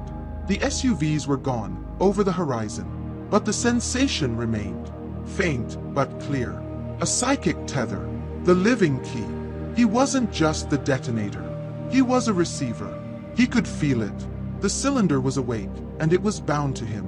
Hope, sharp and painful, lanced through him. He knew where they were. He could feel the direction. They were still heading west, pulling away, but the signal was steady. He had a compass. Now, he just needed a miracle. The truck ride was an eternity. He drifted in and out of consciousness. The pain and the cold in the engines were merging into a single, awful reality. His only anchor was the faint thrum in his skull. Finally, after what felt like hours, the truck's engine note changed. The brakes hissed. It was taking an exit. Aris forced himself to look. They were in a massive, sprawling industrial park. Warehouses, distribution centers, and chain-link fences stretched as far as he could see. The truck rumbled down a service road and began the slow, beeping process of backing into a loading bay at a massive, refrigerated food depot. This was it. His stop. He waited until the truck was fully docked, the thud of the rubber bumpers hitting the bay shaking his entire body. He heard the driver's door open. He heard the trucker's feet hit the gravel. "Hey, Bill, you're late," a voice shouted from the loading dock. Had a madman at the Berkshire Plaza. Threw salt in some guy's face. "Cops everywhere," the driver shouted back. Aris didn't wait to hear the rest. While the driver was distracted, he slid, painfully, off the catwalk. He landed on his one good foot, his bad ankle screaming as it brushed the ground. He stumbled, catching himself on a stack of pallets. He was in the shadow of the loading bay, hidden from the dock workers. He was safe. For now. He limped into the narrow space between two trailers, his entire body shaking. He leaned against the cold metal and took stock. He was in an unknown industrial park, miles from anywhere. He had no money, no phone, and an injury that was rapidly becoming critical. His ankle was swollen to the size of a grapefruit, and his target was miles away, moving in a high-speed vehicle. He was, objectively, doomed. "No," he whispered, clenching his fists. "No. Think like Sarah. Be resourceful." He needed supplies. He was in a warehouse. He limped along the building's edge, staying in the shadows. He found what he was looking for, a small, detached maintenance shed for the yard workers. The lock was a simple, cheap padlock. He looked around. A discarded piece of rebar lay in the weeds. It was clumsy, but it would work. He jammed it into the shackle and, grunting with pain and effort, put his entire weight on it. The metal shrieked and snapped. The lock broke. Inside, the shed was a treasure trove. He found a large, comprehensive industrial first aid kit. He sat on a bag of fertilizer and, biting back a scream, cut his pant leg away. He cleaned the raw, bleeding skin and tightly, brutally, wrapped his ankle with gauze and half a roll of athletic tape, creating a stiff, makeshift splint. It was agonizing, but the support was immediate. He found a pair of heavy-duty work gloves, a pry bar, and a set of keys hanging on a board labeled Gator. He looked outside. Parked near the gate was a small, green utility vehicle, a golf cart on steroids. It was perfect. It was quiet, it was electric, and it was his. He shoved the pry bar into his belt and pocketed a protein bar from a worker's half-eaten lunch. He limped to the utility vehicle. The key slid into the ignition. He took a deep breath. The psychic tether, the thrum in his head, was faint but distinct. It was pulling him southwest. He turned the key. The electric motor whirred to life. He put the cart in gear and rolled, slowly, toward the service gate, which was open for the next delivery. He was an anthropologist, crippled, in a stolen golf cart, armed with a pry bar, chasing a secret society that held the end of the world in a box. It was insane. And it was the only plan he had. The electric motor of the utility cart was almost silent, a high-pitched whine against the distant rumble of the highway. Aris hunched over the wheel, his knuckles white, his entire body a symphony of pain. He had escaped the industrial park, slipping out a service gate behind a departing sanitation truck. He was now on a dark, two-lane access road that ran parallel to the interstate.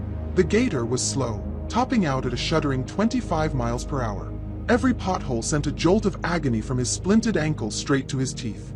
He was a man running from a tactical, pseudo-government organization in a golf cart. The absurdity was almost as painful as his injuries. But the tether was real. It was a constant low-frequency thrum in the base of his skull.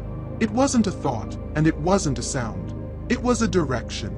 It pulled relentlessly, a psychic compass needle pointing southwest. It was the only reason he wasn't curled up in a ditch, waiting for the end. It was his anchor. He followed it for nearly an hour, the night growing cold around him. The industrial park gave way to a desolate stretch of semi-rural blight, chain-link fences, dark auto body shops, and small, forgotten strip malls. The utility cart's battery-level light began to blink red. It was dying. He pulled off the road, coasting into the shadows of a defunct gas station, its pumps ripped out, its windows boarded up.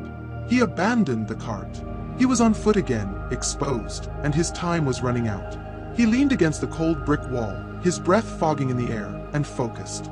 The tether was still there. Thrum, thrum, thrum. Southwest. Then it changed. The simple, directional pull suddenly deepened. A wave of ice-cold emotion washed through him. It was a feeling of sterile, absolute calm. It was a profound, detached sense of observation. It was not his feeling. He stumbled, pressing his gloved hands to his temples. He was feeling their emotions. The Fulcrum. They were interfacing with the cylinder. He was the living key, and the lock was now open. Kael hadn't been lying. The connection was two-way. Aris wasn't just a beacon, he was a receiver. He could feel them. And they, he realized with a jolt of pure terror, could probably feel him. The thought was paralyzing. Could they sense his panic? His location? He tried to build a wall in his mind, to shield himself, to think of dry, academic facts, anything but his current desperation. The cold, calm feeling receded, returning to the simple thrum. He had broken contact, or they had. He was shaking. He needed to move. He needed a car. He looked across the street. A small, 24-hour repo and recovery lot. It was surrounded by a chain-link fence, but the front office was a small, cheap prefab building. It was perfect. Aris limped across the dark road. He was no longer an anthropologist. He was a thief. He was a survivor. He moved to the back of the office, out of sight of the road. The door was cheap steel, the lock a simple deadbolt. He wedged the pry bar, stolen from the maintenance shed, into the gap.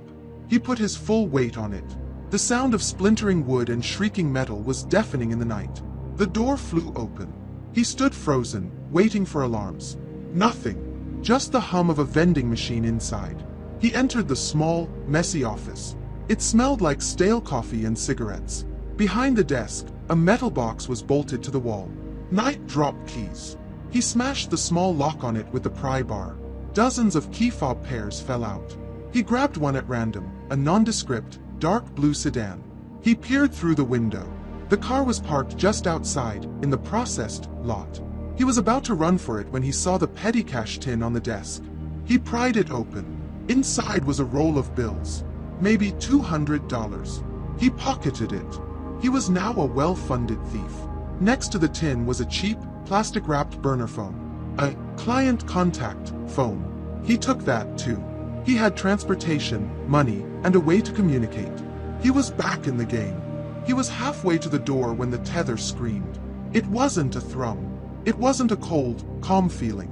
It was a psychic spike of pure, white-hot, electrifying terror. It was not his terror. It was not the Fulcrums. It was raw, primal, and familiar. It was Sarah. Aris fell to his knees, clutching his head. The feeling was so intense, so immediate, he almost blacked out. It was a wave of panic, of claustrophobia, of betrayal. It was the feeling of a mind under extreme, targeted duress. They had her. They had the cylinder. And they were using her. Kael's words came back to him. We'll need her. Marcus is very persuasive. It will be messy. They weren't disarming it. Kael had lied. They couldn't disarm it without Aris. They were trying to control it. They were trying to force a new bond, to use Sarah as a replacement key, a new anchor. And the process was agonizing. The wave of terror subsided, replaced by the steady thrum of the compass. But it was different now. It was tainted, laced with an echo of Sarah's pain. Aris staggered to his feet. His motivation changed. This was no longer about saving the world or clearing his mentor's name. This was a rescue mission. He found the blue sedan. He jammed the key in the ignition. The engine turned over, quiet and reliable. He pulled out of the dark lot, his makeshift splint jamming the gas pedal. He didn't know the name of the town. He didn't know the road.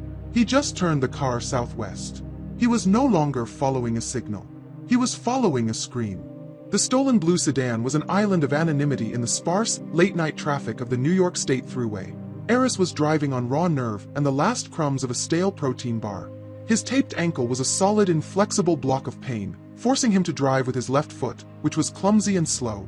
He had no idea where he was, only that the psychic tether, the agonizing, pulsing compass in his skull, was pulling him relentlessly southwest.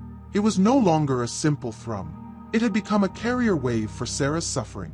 He would be driving, his eyes burning with fatigue, and suddenly, he would be struck by a wave of blinding, chemical white claustrophobia. He would feel the metallic cold of a restraint against his wrist. He would taste the dry, coppery tang of pure, adrenaline-fueled fear. They were breaking her. They were strapping her to a chair and using her as a blunt instrument to unlock a power they didn't understand. And with every psychic blow she endured, the connection to Aris, the true key, strengthened. He wasn't just feeling her pain. He was starting to see through her eyes. The flashes were brief, disorienting, and brutal. A sterile, white room, lit by harsh, overhead fluorescent panels. The face of Marcus, the silent agent, impassive, watching. A complex, high-tech harness, fitted over her head and arms. The obsidian cylinder, glowing a violent, unstable orange, sitting on a steel cart just out of her reach. And then, he saw Kael. The Fulcrum leader was standing in the corner of the room. He was wearing dark, wraparound glasses, and the skin around his eyes was red and inflamed. The rock salt had done its job. He was furious, not with the blinding rage Aris had heard at the truck stop, but with a cold, controlled fury that was infinitely more terrifying. This is inefficient, Kael's voice echoed in the vision, thin and distant. The archivist is not a suitable host. She has no resonance. Her psychic index is too low. She is just noise. Sir, another voice, a technician. The device is becoming unstable. It's rejecting the forced interface. We're seeing energy spikes that are anomalous. It's not rejecting her, Kael snapped. It's calling for him. It's amplifying its bond with the primary key, with Thorne. We're just rattling the cage. The vision dissolved, leaving Aris gasping, swerving the sedan onto the shoulder of the interstate. He slammed on the brakes. He was shaking so hard he couldn't hold the wheel. They knew. They knew he could feel this. They weren't just trying to break Sarah, they were using her as bait. They were torturing her to create a signal he couldn't ignore. He looked at the burner phone he'd stolen. It was a stupid, simple flip phone. But it had a basic, prepaid map function. He'd been afraid to turn it on, afraid they could trace it. Now, he didn't care. He powered it on. The small, pixelated screen lit up. He had a signal. He needed a landmark. He closed his eyes, ignoring his own pain, and pushed, listened, followed the tether. He tried to see through Sarah's eyes again. Focus, he whispered, his own voice hoarse. Sarah, where are you? Show me something. The connection flared.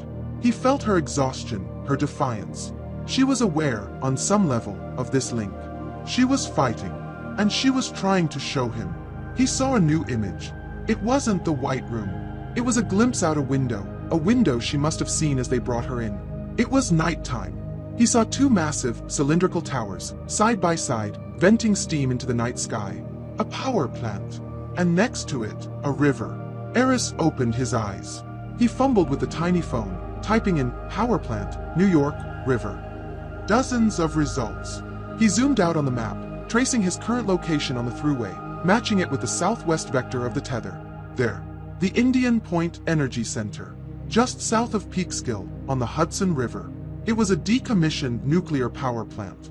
A perfect, isolated, high-security fortress. The tether in his head thrummed with confirmation. That was the place. He put the car in gear, his knuckles white. He was maybe 30 miles away. He was driving toward a decommissioned nuclear plant, controlled by a secret society, to rescue his friend from a psychic torture device that was, in all likelihood, the trigger for the apocalypse. He had a pry bar and $200. He was going to die. He floored the accelerator. Back in the White Room, the technician turned from his console. "Sir, we have a problem." Kael, still nursing his injured eyes, turned. "What is it?" "The device. It just stabilized. The energy fluctuations have stopped. The orange light has shifted. It's now a deep, steady purple." "It accepted her?" Kael asked, surprised. "No, sir." The technician looked pale. "The opposite. The device has stopped probing the archivist entirely. It has become placid. It's waiting." Kael was silent for a moment. He walked to the cylinder. The obsidian was humming, the purple light within it pulsing like a slow, content heartbeat. "He's coming," Kael whispered. A thin, triumphant smile crossed his face. "The key is coming to the lock. He's taken the bait." He turned to Marcus. "Double the perimeter guard. I want patrols on every access road. Lock down the facility. We are not to be disturbed." Kael looked back at the cylinder. The countdown continues. But the final arming sequence must be done by the key himself. And he is delivering himself to our door. He then looked at Sarah, who was slumped, pale and sweating, in the harness. "As for her," Kael said, his voice dropping, "she's no longer useful as a new key. But she is excellent leverage. Keep her prepped. When Dr. Thorne arrives, I want him to have the proper motivation to cooperate." The stolen sedan died in a patch of dense, overgrown woods a half-mile from the perimeter of the Indian Point Energy Center. The engine ticked in the cold night air as it cooled. Aris sat for a long moment, the key still in the ignition, staring through the skeletal trees. The facility was a monument to dead power. Two massive, concrete containment domes rose against the night sky, dark and silent. Beside them, the sprawling, angular shape of the turbine hall. The only lights were high-intensity perimeter floods, casting a sterile, white glare on the chain-link fences. It was a fortress, just as he'd feared. The psychic tether, the thrum of the cylinder, was no longer a compass. It was a siren. It was a deep, resonant pulse that he felt in his teeth, a constant, low-grade ache of wrongness laced with Sarah's fading, exhausted terror. He forced himself out of the car. The landing on his bad ankle sent a bolt of nausea through him. He leaned against the car, breathing hard, taking stock. The main gate was visible from his position, a concrete guardhouse, reinforced barriers, and two of the Fulcrum's black SUVs parked in a silent, menacing watch. Kael's men were here. They were waiting. Walking in the front door was suicide. He was an ant trying to breach a castle. He turned to the stolen burner phone. His academic mind, his one true weapon, clicked into place, sharpened by Sarah's influence. He wasn't a soldier, but he was a researcher. A power plant, even one run by a secret society, must obey the laws of physics. It needed infrastructure. He huddled in the cold, the phone's small screen illuminating his face, and he searched. Not for Fulcrum, but for Indian Point public schematics. Decommissioning reports. Environmental impact studies. And he found it. A public domain map of the water circulation system. For decades, the plant had drawn hundreds of thousands of gallons of water per minute from the Hudson River to cool its reactor cores. That water had to go somewhere. The intake tunnels would be impenetrable. But the outflow... He pocketed the phone and began to move, staying deep in the tree line, paralleling the fence line, heading for the river. Every step was a negotiation with pain. His taped ankle was a wooden block, his shoulder was a burning coal. But the tether was pulling, stronger now. And it was changing. He stumbled, ducking behind a large boulder as an SUV, its headlights off, rolled silently down the perimeter road. As it passed, Aris felt a cold metallic taste in the back of his throat. It was a warning. The tether wasn't just a beacon for the cylinder. The cylinder, bound to him, was now a beacon for him. It was a proximity alarm. He waited until the cold taste faded, then moved on. The cylinder wanted him. It was guiding him home, past its new, unwanted masters. He reached the river's edge. The Hudson was a wide, black ribbon of cold, fast-moving water. And there, built into the concrete embankment, half hidden by reeds and shadows, was the outflow culvert. It was a perfect, 15-foot diameter concrete circle, disappearing into the darkness of the embankment. The opening was sealed with a heavy rusted iron grate, held in place by a massive old-fashioned padlock that looked like it hadn't been turned in a decade. The Fulcrum had secured the gates, the fences, the digital infrastructure. They had not checked the plumbing. Aris slid down the muddy bank. He wedged his pry bar into the shackle of the lock. He put his good foot against the concrete and threw his entire, desperate, adrenaline-fueled weight into it. The metal groaned. It held. No, he grunted, repositioning the bar. He was not going to fail here. He thought of Sarah. He thought of the cold, calm feel of Kael's mind. He roared, a low, guttural sound of pure animal rage, and heaved. With a shriek of tortured, rusting metal, the shackle snapped. The noise was shockingly loud in the quiet night. Aris froze, his heart hammering. He listened. He tasted the air. Nothing. No cold tingle. No approaching patrols. He pulled the heavy grate open, just enough to squeeze through. The smell that hit him was immediate and foul. Cold, damp air, river mud, and decay. He was back in the tunnels. He pulled his failing body into the pitch-black maw, using the burner phone's weak light to guide him. The tunnel was a concrete throat, sloping upward, away from the river. Water dripped from the ceiling, echoing in the vast darkness. The tether was no longer a pull. It was a roar. It was a physical presence, vibrating the very air around him. It was close. It was above him. He limped through the oppressive dark for what felt like an hour, following the slope. The tunnel floor became drier. Finally, he saw his exit, a rusted iron maintenance ladder, bolted to the concrete wall, disappearing into a square of darkness above. He began to climb. It was the hardest thing he had ever done. His shoulder screamed, his ankle was numb, his gloves, slick with mud, kept slipping on the rungs. He climbed one rung at a time, pulling himself up, ascending from the cold, dead earth into the heart of the machine. He reached the top, his muscles burning, and pushed against a heavy metal trapdoor. It lifted. Aris pulled himself out and collapsed onto a cold, steel grate floor. He was breathing so hard he thought his lungs would burst. He lay there for a full minute, just existing. He was in. He slowly, painfully, got to his feet. He was in a vast, cavernous, and utterly dark space. The air was cold and still. The silence was absolute. He was in one of the sub-basements, a place of pipes and massive, forgotten machinery. He turned off the phone's light, letting his eyes adjust, listening. And he heard it. It wasn't a footstep. It wasn't a voice. It was a sound. A low, musical, single-note hum. A perfect A-flat. It was the physical sound of the cylinder. It was the same tone as the thrum in his head. The psychic call and the physical sound had finally merged. He was close. He was right below them. A sudden sharp beam of a flashlight cut through the darkness from the far end of the vast room, sweeping the space. Aris ducked behind a massive, pillar-like piece of machinery. "You hear something?" a voice called out. An American accent. A Fulcrum guard. "Just rats, man. This place is creepy. Kael wants sweeps every 20 minutes. Let's just check the sector and get back to the light." The beam swept the room again, passing inches from Aris's hiding place. He held his breath. The guards moved on. Aris let out his breath, his back pressed against the cold steel. He was inside the perimeter. He was inside the fortress. And the enemy had no idea he was already in the vault. The flashlight beams vanished, and the guards' voices faded into the cavernous dark. Aris let out a breath he didn't realize he'd been holding. He was alone again, his heart a frantic drum against his ribs.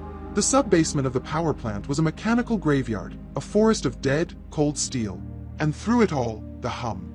The perfect A-flat was no longer a psychic whisper, it was an audible, physical vibration. He could feel it in the steel grate beneath his hands, a resonant, musical tone that called to him. It was the song of the cylinder, and it was his only guide. He got to his feet, ignoring the fire in his ankle.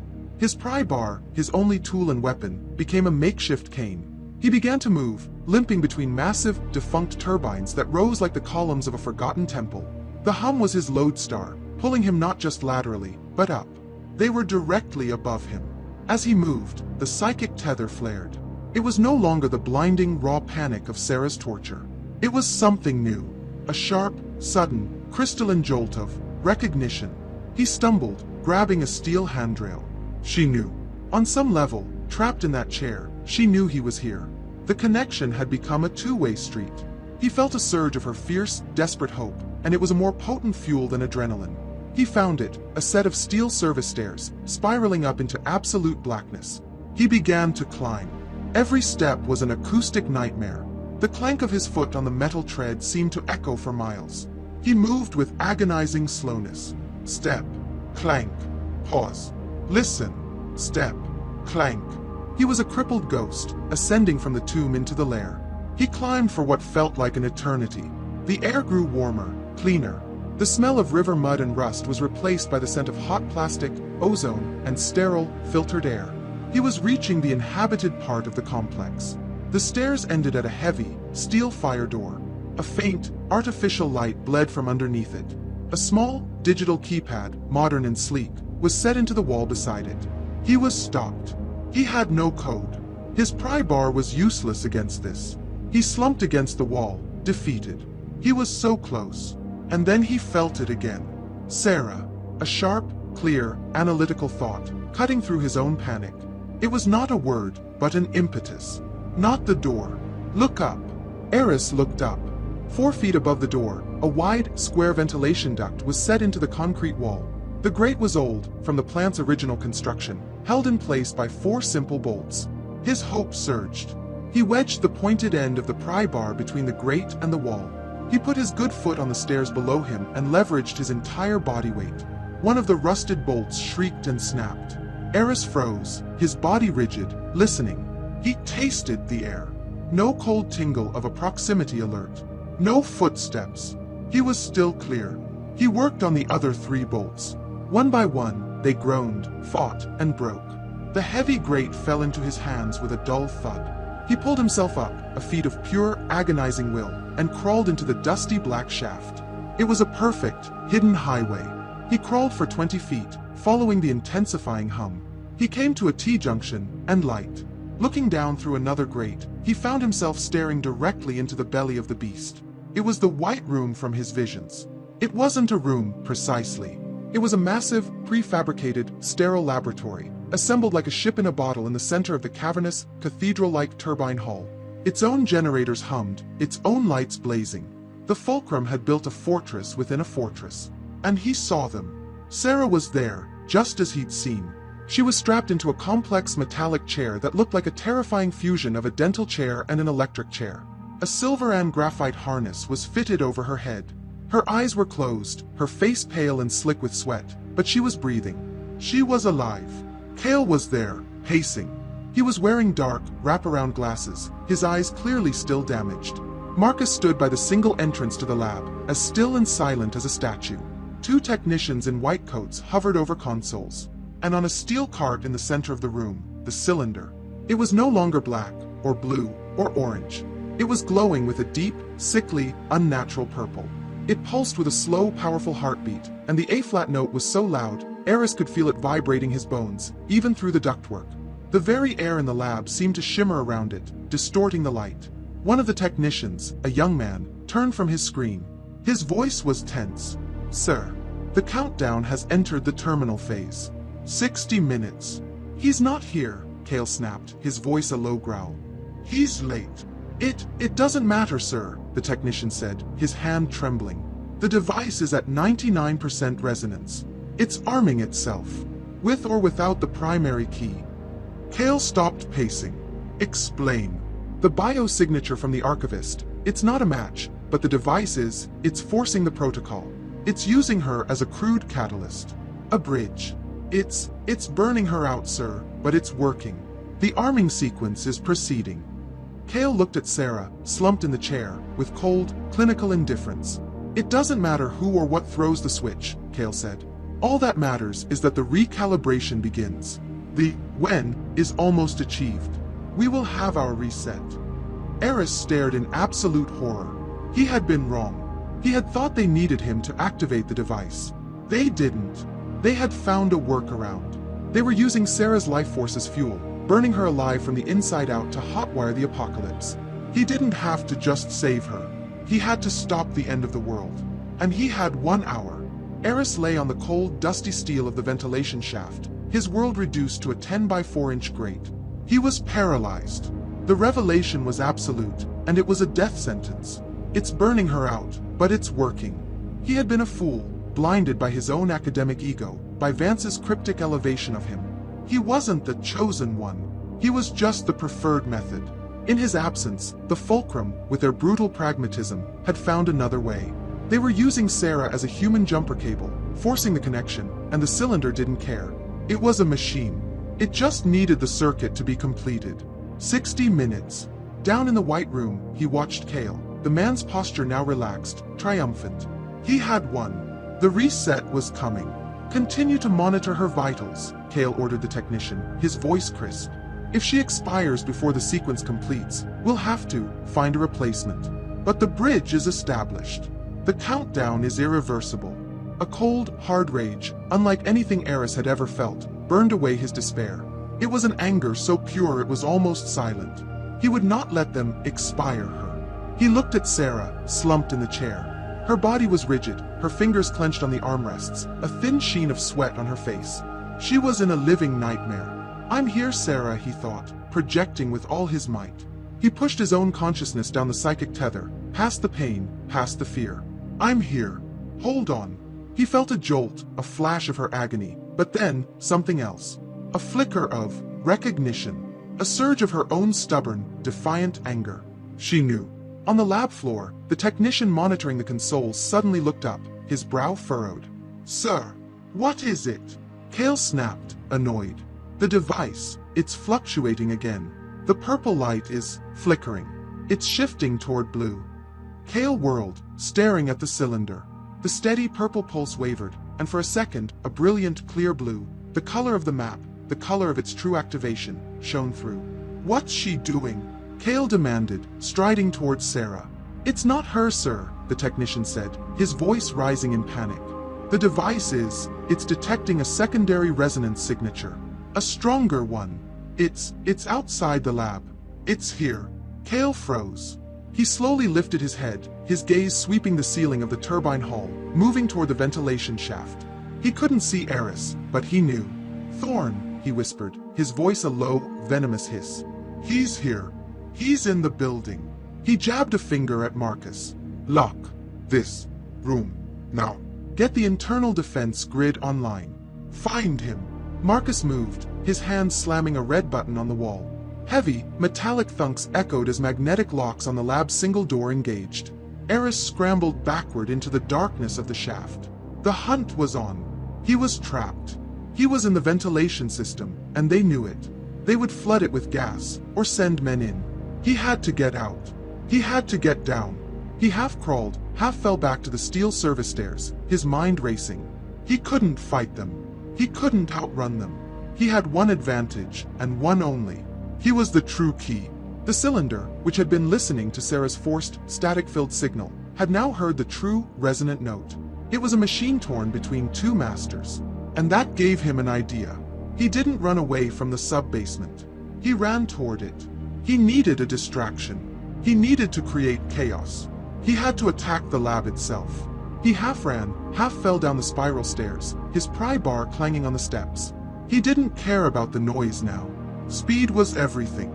He burst back into the cavernous sub-basement, the forest of dead machinery.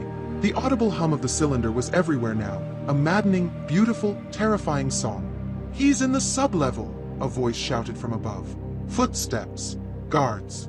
Aris ignored them. He was a researcher. He had seen the schematics. The White Lab was a prefabricated bubble. It was an invasive organism. It needed power. It needed its own life support.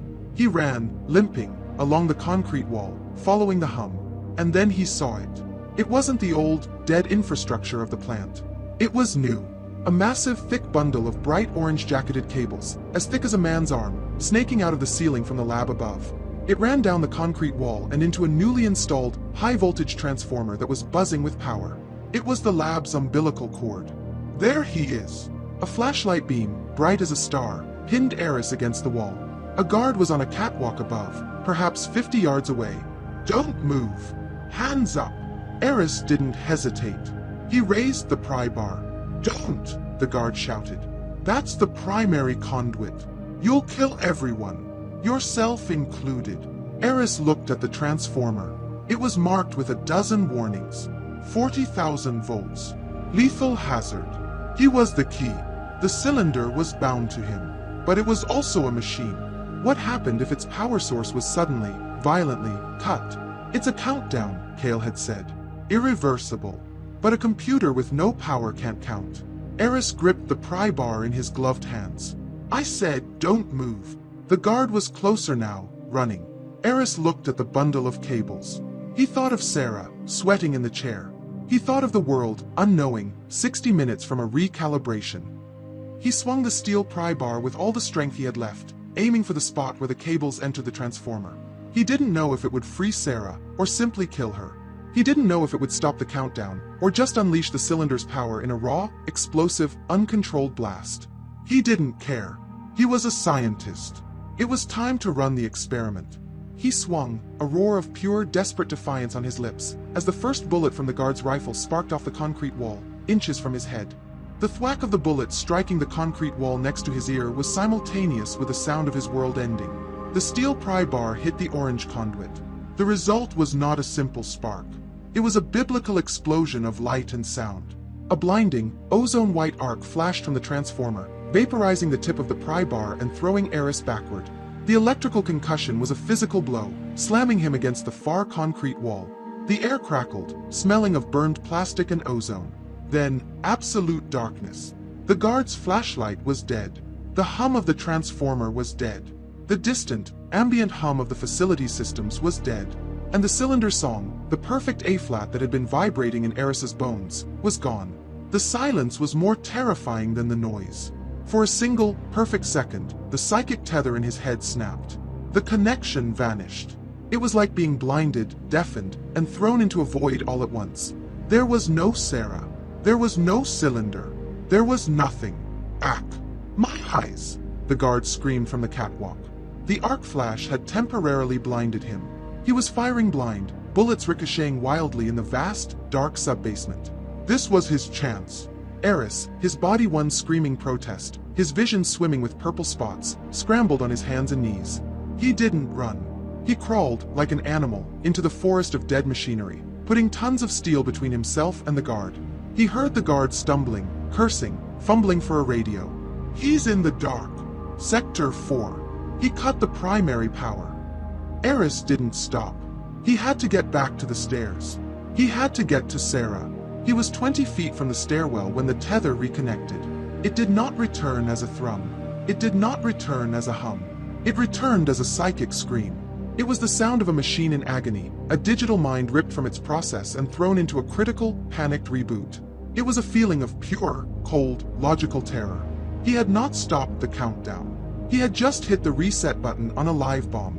He hauled himself up the steel stairs, his body moving on pure, reflexive fear. He reached the heavy fire door. The digital keypad was dark. He slammed his shoulder against it. Locked. Of course. He was trapped, locked out. Inside the white room, chaos. The main lights, the consoles, the humming harness on Sarah, everything died. The room was plunged into a blackness so profound it was disorienting. What has he done? Kael's voice was a low growl in the dark. A second later, the lab's independent, battery-powered emergency system kicked in. Dim, blood-red safety lights flickered on, casting long, demonic shadows. Sarah, freed from the agonizing electrical psychic connection, slumped forward in the harness, unconscious. Her breath was shallow, but she was alive. The young technician, his face pale in the red glow, was already fumbling with a battery-powered tablet, trying to get a reading. "He cut the main conduit," the technician stammered, his hands shaking. "The entire grid is down. We're on internal battery." Kael looked at the cart in the center of the room. The cylinder, which had been glowing a sickly purple, was now dark, inert, a polished black rock. "The countdown," Kael said, his voice flat. "Is it stopped?" "Yes, sir. It's stopped. The device it's offline." A moment of pure, victorious silence. Marcus, by the door, actually relaxed his stance. Kael allowed himself a small, tight smile. The fool had, in his desperation, saved them. "Wait," the technician whispered, his eyes wide, staring at his tablet. "Oh no. No, no, no." "What?" Kael demanded. "It's rebooting, sir. The device has its own internal power source. A failsafe. It's defaulting to its primary directive." "Which is?" "The arming sequence. It's bypassing the bridge protocol, bypassing the 72-hour countdown. It's accelerating. It's detected the primary key, Thorne, is in proximity. It's initiating a forced, immediate activation. It's trying to pull him in." On the cart, a pinprick of light appeared on the surface of the obsidian. It was not blue. It was not purple. It was a deep, angry, critical red.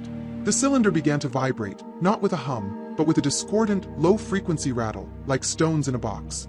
"How long?" Kael's voice was now strained. "The system isn't using time, sir. It's measuring by resonance. It's at 40%, 50. When it hits 100, it's done. It's not in hours, sir. It's minutes. We have minutes." "He did this," Kael snarled. "He didn't stop it. He just unleashed it." He rounded on Marcus. "Get that door open.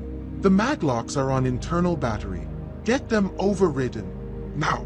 Marcus sprang to the door's control panel, ripping the cover off, his hands a blur of technical expertise. Kael strode to the cart and stared at the red glowing cylinder. It was no longer a key. It was a grenade with the pin pulled. "Thorne," he roared, his voice echoing in the cavernous turbine hull. "You insane fool. You haven't saved anyone. You've just killed us all." Outside, on the landing, Aris heard him. He felt the truth of it in his skull. The psychic scream from the cylinder was a beacon, a demand, a desperate, final pull. "Come to me. Complete me." He slammed his good foot against the steel door. It was useless. He looked around in the red emergency light of the hallway. The ventilation shaft. He pulled himself up, ignoring the shriek of his muscles, and crawled back into the darkness. He was no longer a rescuer. He was no longer a saboteur. He was the only person on Earth who could walk into that room, face that uncontrolled apocalyptic power, and try to contain a reset that was now less than 10 minutes away. He was the key, and he had to go to the lock. Aris didn't crawl into the ventilation shaft. He hauled his broken body into it with a desperate, animalistic energy. The darkness was no longer a refuge, it was a racetrack. The psychic pull from the cylinder below was no longer a tether. It was a harpoon. It was lodged in his mind, and it was reeling him in. He felt the cylinder's panic. Its cold, machine logic. It had been interrupted. Its directive was absolute. It had to complete the sequence. And he was the missing component. He scrambled through the dusty steel tunnel, following the psychic roar. It led him back to the grate, back to the view of the White Room. He looked down. The scene was bathed in the pulsating, blood-red emergency lights. Kael, his face a mask of furious terror. Marcus, frantically trying to hotwire the mag-locked door. The two technicians, staring at their battery-powered screens in horror. And Sarah, still slumped, still breathing. The cylinder on the cart was the center of the nightmare. The red light inside it was no longer a glow. It was a spinning, internal vortex of pure, crimson energy. The rattle was so violent, the cart it sat on was shaking, its wheels skittering on the floor. "Sir," the first technician yelled, his voice breaking. "Resonance at 70%. It's accelerating. It's pulling him in." "Thorne!" Kael roared, his head snapping up, his damaged, sunglass-covered eyes staring right at the grate. "I know you're up there. You have to stop this. You're the only one who can." Aris's hands were on the steel grate. He had to get down. He had to get in. He jammed his pry bar into the seam, leveraging it against the ductwork. 80%, the technician shrieked. "The containment, it's not a map anymore. It's just raw power. It's going to breach." "Marcus, the door!" Kael screamed. "It's fused, sir." The failsafe locked it down. They were trapped. All of them. Aris gave one final, desperate heave. The grate, held by two remaining bolts, tore free from the wall with a deafening screech of metal. It fell, tumbling end over end, and crashed onto an empty console below, shattering it in a shower of plastic and glass. Aris didn't hesitate. He swung his legs out, hung for 1 second from the edge of the shaft, and let go. He dropped 12 feet, his bad ankle, his good ankle, and his shoulder all screaming as he hit the floor in a painful, uncontrolled heap. He was in. The moment his feet touched the tile, the cylinder screamed. It was not a psychic sound. It was an audible, ear-splitting, multidimensional shriek. The red light inside it exploded, turning a blinding, pure white. The room was lit up as if by a collapsing star. 90%, the technician yelled, diving under his console. Resonance lock. He's here. It's found him. The air in the room changed. It became thick, heavy, vibrating with an impossible pressure. Aris felt his hair stand on end. A metallic taste flooded his mouth. Do it, Thorne, Kael yelled, his voice barely audible over the noise. You're the key. Interface with it. Control it. Tell it to stop. Aris staggered to his feet. He looked at the cylinder. It was no longer a black artifact. It was a miniature sun, a sphere of pure, white, untamed energy, held in a shape that only vaguely resembled a cylinder. It was beautiful, and it was the end of the world. He felt its mind. Its pure, simple, alien logic. Imbalance detected. Recalibration required. Final component acquired. Proceed. It doesn't want to stop, Aris panted, his voice trembling. It doesn't know how. It's a failsafe, Kael. Its only job is to succeed. Then you are the conductor. Kael screamed, backing against the far wall. You hold the baton. Make it do what you want. Shut it down. Marcus, ever the man of action, decided to force the issue. He saw Aris hesitating. He saw the machine accelerating. He saw his only way out. He lunged at Aris, not to attack him, but to use him. He grabbed Aris by the back of his torn jacket and, with all his strength, threw him across the room. Do it! Marcus roared, his first and last word. Aris stumbled, his bad leg giving way. He was propelled forward, his arms flailing. He was going to fall. He was going to fall directly onto the cart. 99%. There was no time to think. No time to plan. Aris, in a desperate reflexive attempt to catch himself, threw his hands out. His palms, raw and bleeding from the asphalt in the grate, made full, direct contact with the blinding, white-hot, screaming surface of the obsidian cylinder. There was no sound. There was no explosion. There was only light. And then, nothing. The shriek cut off. The white light vanished. The red emergency lights in the lab were dead. The technician's screens were black. The world went silent, dark, and still. Aris was on his knees, his hands still resting on the cylinder. It was no longer hot. It was inert, cold. Just a piece of polished black rock. Did he do it? Did he stop it? My God, the technician whispered in the pitch black. He did it. He stopped it. Kael, leaning against the wall, let out a shaky, relieved breath. But Aris didn't move. He was staring at the cylinder, his hands still on it. He felt empty. And then he felt a cold, new presence in his mind. It was the cold, calm, observational feeling he had felt before. But it wasn't the Fulcrum. It was the cylinder. It was inside his head. And it spoke. Not in words, but in pure, downloaded concepts. Interface complete. Key accepted. Recalibration protocol aborted. Aris let out a gasp of relief. New protocol initiated, the voice continued, cold and alien. Resonance bond established. Aethelgard map unlocked. Primary key, you are now the conductor. The when has failed. The where is now open. You are invited. Aris looked down at his hands. They weren't burned, but the symbols from the cylinder, the 5 bronze rings, they were no longer on the device. They were on his skin. The symbols were seared onto his palms in faint, glowing blue lines. He looked up, his eyes wide with a new, dawning horror. Kael, he whispered, his voice shaking. What? Kael said, his voice sharp in the dark. I didn't stop it. Before he could say another word, the cylinder in his hands dissolved. It did not explode. It did not melt. It turned into a billion particles of fine black sand, which flowed through his fingers and onto the floor. The key was gone. And then, outside the white room, in the cavernous, dark turbine hall, a new light appeared. A brilliant, geometric, 3-dimensional blue light. The map to Aethelgard, was now being projected. Not from the cylinder. It was being projected from him. The silence was absolute. The darkness, total.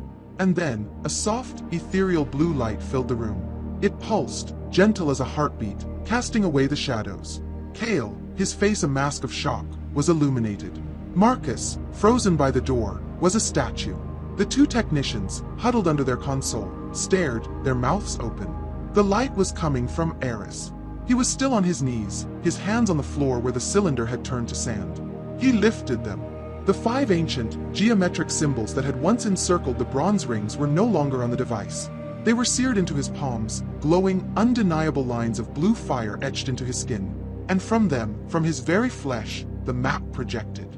It was no longer a simple, two-dimensional image. It was a fully realized holographic sphere, floating in the air between his hands. The impossible continent of Aethelgard. It was alive. He could see weather patterns moving over it. He could see the pulsing lines of the network with a clarity that was terrifying. "You didn't stop it," Kael's voice was a harsh, awestruck rasp. He took a step forward, his dark glasses reflecting the impossible blue light. You became it." He was right. Aris could feel it. The interface. The cylinder's cold, alien consciousness had poured into him. It wasn't a voice. It was knowledge. A complete, instantaneous, and horrific download. He knew what Aethelgard was. He knew what the invitation meant. He felt the coordinates, not as numbers, but as a physical geographic pull in his mind, a longing for a specific, desolate point deep in the Antarctic. He was no longer Aris Thorne, the linguistic anthropologist. He was the new Atlas. He was carrying the world he had been chasing. "Sir," the technician, the young one, stammered, his battery-powered tablet flickering to life. It wasn't connecting to the lab's dead systems. It was reacting to Aris. The energy signal. It's off the charts. It's not a burst. It's a steady, broad-spectrum broadcast. "Sir, it's him. He's not just a map. He's a transmitter." Kael's head snapped toward the technician. "Broadcasting? To who? To everywhere. To anyone with the right receiver. He is a global beacon." Kael's brief moment of awe vanished, replaced by the cold, hard logic of the Fulcrum. The mission had changed. "The when has failed," Kael said, his voice dropping. "But the where, the source, is now active. The mission is no longer prevention. It is containment.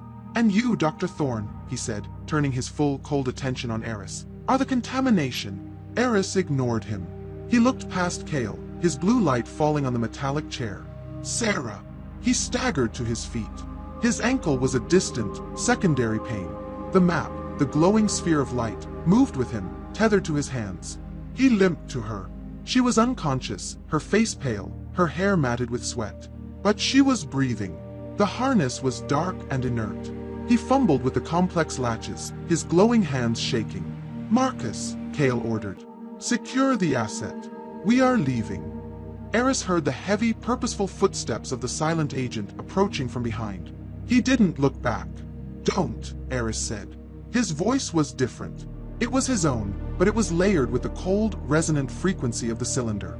It carried an authority that made Marcus pause. Aris turned, his hands and the map held between him and the agent. Marcus stopped, his eyes fixed on the glowing symbols. "She needs medical attention," Kael said, his voice a smooth, reasonable blade. "The kind we can provide. You are a global beacon. You are screaming your existence, and Aethelgard's, to the entire planet. Every nation, every shadow organization, they will all be coming for you. You need us." "You tortured her," Aris said, the words flat. "I used an asset to achieve a goal. An asset that failed. You are the new goal. We will take you. We will contain you. And perhaps, we will find a way to extract that anomaly from you." "The door is fused," Aris said, unlatching the final clasp on Sarah's harness. "You're trapped here with me." A grim smile touched Kael's lips. "Do you really think Marcus cannot handle a simple, fused door? We are leaving, Doctor. With you, or without you. Your friend's life depends on your cooperation." It was the same choice. Sarah's life for his compliance. But Aris was different now. The cylinder's knowledge wasn't just facts. It was systems. He had felt the power conduit. He had felt the lab's grid. And now, he could see it. When he looked around the room, he didn't just see walls. He saw the dead wiring inside them. He saw the battery-powered emergency systems. He saw the maglocks on the door, still stubbornly locked by the failsafe. "Marcus," Kael said. "The door." "No." Marcus nodded and turned his back on Aris, heading for the control panel. He clearly no longer saw Aris as a physical threat. "The technician's tablet," Aris said, his voice quiet. "It's receiving my signal." The technician looked up, confused. "Yes." "Your batteries," Aris said. "They're running low." Aris focused. He wasn't a god. He wasn't a magician. He was a conductor. He was a key, designed to interface with a system. And the lab, in its damaged state, was a system he could read. He focused on the battery pack for the maglock on the door. He focused on the dead, shorted-out conduit he had destroyed. He didn't create power. He redirected it. He pushed. Imbalance. Recalibration required. With a sound like a gunshot, the main control panel for the door, the one Marcus was about to touch, exploded in a shower of sparks and smoke. The overcharged, fried circuits blew the panel clean off the wall. Marcus was thrown back, his arms smoking, his jacket on fire. He hit the floor, groaning, momentarily out of the fight. "What did you do?" Kael screamed, stumbling back. "I opened the door." With the last of the battery power redirected, the magnetic locks hissed, sighed, and disengaged. The heavy steel door slid open 2 feet, then stopped, jammed. But it was open. "We're leaving," Aris said. He gently, carefully, lifted Sarah from the chair. She was a dead weight. He draped her arm over his shoulder, his own body screaming in protest. He limped toward the open door, toward the absolute darkness of the turbine hull. Kael stood in his path, his hand inside his jacket, on his pistol. "You will not. You are a threat to global stability. You are the property of the Fulcrum." Aris stopped. The blue sphere of Aethelgard pulsed between them. "I'm not property," Aris said, his voice resonating with the cold power inside him. "I'm a message, and you are no longer the ones who get to read it." He took a step. Kael drew his gun, and from the darkness of the hallway, a new voice. "I wouldn't do that, Mr. Kael." A beam of a high-powered flashlight cut through the gloom. It wasn't a Fulcrum agent. It was an old man, in a simple flannel shirt, holding a hunting shotgun. He looked like a local. "Who in the hell are you?" Kael snarled. "I'm with the Foundation," the old man said, his voice calm. "We've been waiting a long time for this. Now, put the gun down. You're trespassing." The old man stood in the ruined doorway, a column of frail-looking defiance against the darkness. The blue light from Aris's hands cast shifting, unearthly shadows on his weathered face. Kael did not lower his weapon. His face, hidden behind the dark glasses, was a mask of calculation. Vance's Foundation? A quaint club of folklorists and birdwatchers. "You are dangerously out of your league." "Maybe," the old man said, his voice calm and steady. "But we're the ones who knew where to be." He gestured with the shotgun, not at Kael, but at Aris. "The beacon is live. The conductor is active. We're here to bring him home." "The conductor," Kael repeated, tasting the word with disgust. "He is an unstable anomaly. A threat. He belongs to the Fulcrum. We will contain him." "You haven't been containing anything," the old man countered. "You've been poking a sleeping bear, and now it's awake." He whistled, a short, sharp sound, like a bird call. From the cavernous darkness of the turbine hall, from the catwalks above and the machinery below, came the sound. It was not the high-tech snick of an assault rifle. It was the unmistakable, terrifying, analog click-clack of a dozen heavy-action shotguns and hunting rifles being chambered. Kael froze. The room was suddenly full of hidden, trained barrels. He was not facing one old man. He was facing a small, well-positioned, and very prepared army of civilians. Aris, his body buckling under Sarah's weight, looked at the old man. You're from Echo Valley." "I am, son," the old man said, his eyes softening as he looked at Aris and the glowing map. "My name is Elias Vance. Julian was my cousin. He was brilliant, and he was a fool. He stole from us, thinking we were too slow. Now, please, let's get out of this place. The whole world is listening." Kael weighed his options. He was a professional, not a zealot. He was in a compromised position, his asset was hostile, his target was defended, and his backup was unknown. He would not die for a lost battle. "Marcus," Kael said, his voice sharp. The silent agent, clutching his burned arm, staggered to his feet. "We are retreating. This is a new phase." He looked at Aris, his gaze burning through the dark glasses. This changes nothing, Thorne. You are a walking lighthouse. You are screaming, "Here I am," to every nation and every organization with a radio. We will not be the only ones who come for you. We are just the only ones who know how to shut you off. You're not shutting off anything, Aris said, his own voice surprising him with its cold resonance. You're just afraid of the light. Kael didn't answer. He and Marcus backed away, vanishing into the darkness of the power plant, swallowed by the emergency lights. Elias lowered his shotgun and moved forward. Quickly. My team has a medic. Is that the archivist? Sarah Jenkins. You know her. Aris gasped. We knew anyone Julian trusted. We've been trying to find her for weeks. Two more figures, a man and a woman in rugged outdoor gear, emerged from the shadows. They looked less like soldiers and more like backcountry park rangers. They quickly and professionally moved a collapsible gurney under Sarah. I've got her, sir, the woman said, her voice efficient. She was already checking Sarah's pulse. Vitals are thready. She's in deep psychic shock, but she's alive. We need to move. This way, Elias said, leading Aris away from the main door, toward a different maintenance tunnel. Your show with the power grid knocked out their secondary locks. Opened up all the old ways. They moved quickly through the dark, concrete tunnels. Aris's glowing hands were their only light. How did you know? Aris asked, limping heavily. We are the Echo Foundation, Elias said, his voice echoing in the tunnel. We don't just listen to birdsong. We listen to the planet. We monitor deep Earth frequencies, geological anomalies, and the unique signature of artifacts like the cylinder. We've been tracking it for 50 years. Vance. Julian, he stole it from you. He did. He was our lead researcher. Brilliant. But he grew impatient. He saw the Fulcrum as a cancer, and he thought we were too passive. He believed, as they did, that the cylinder was a weapon. A reset. He wanted to force it. He was wrong, Aris whispered. We all were, Elias said grimly. We all thought it was a when. We never realized it was a who. We thought it was a bomb. It was a key, waiting for a key bearer. It was waiting for you. They burst out of a steel door, hidden behind a clump of overgrown bushes, into the cold night air. A large, unassuming van, which looked like a converted ambulance, was parked in the deep shadows. They loaded Sarah into the back. The medic was already hooking up in 4. She's stabilizing. Whatever he did, he untethered her. She just needs rest. Aris climbed in, his last ounce of strength failing. He collapsed onto a bench.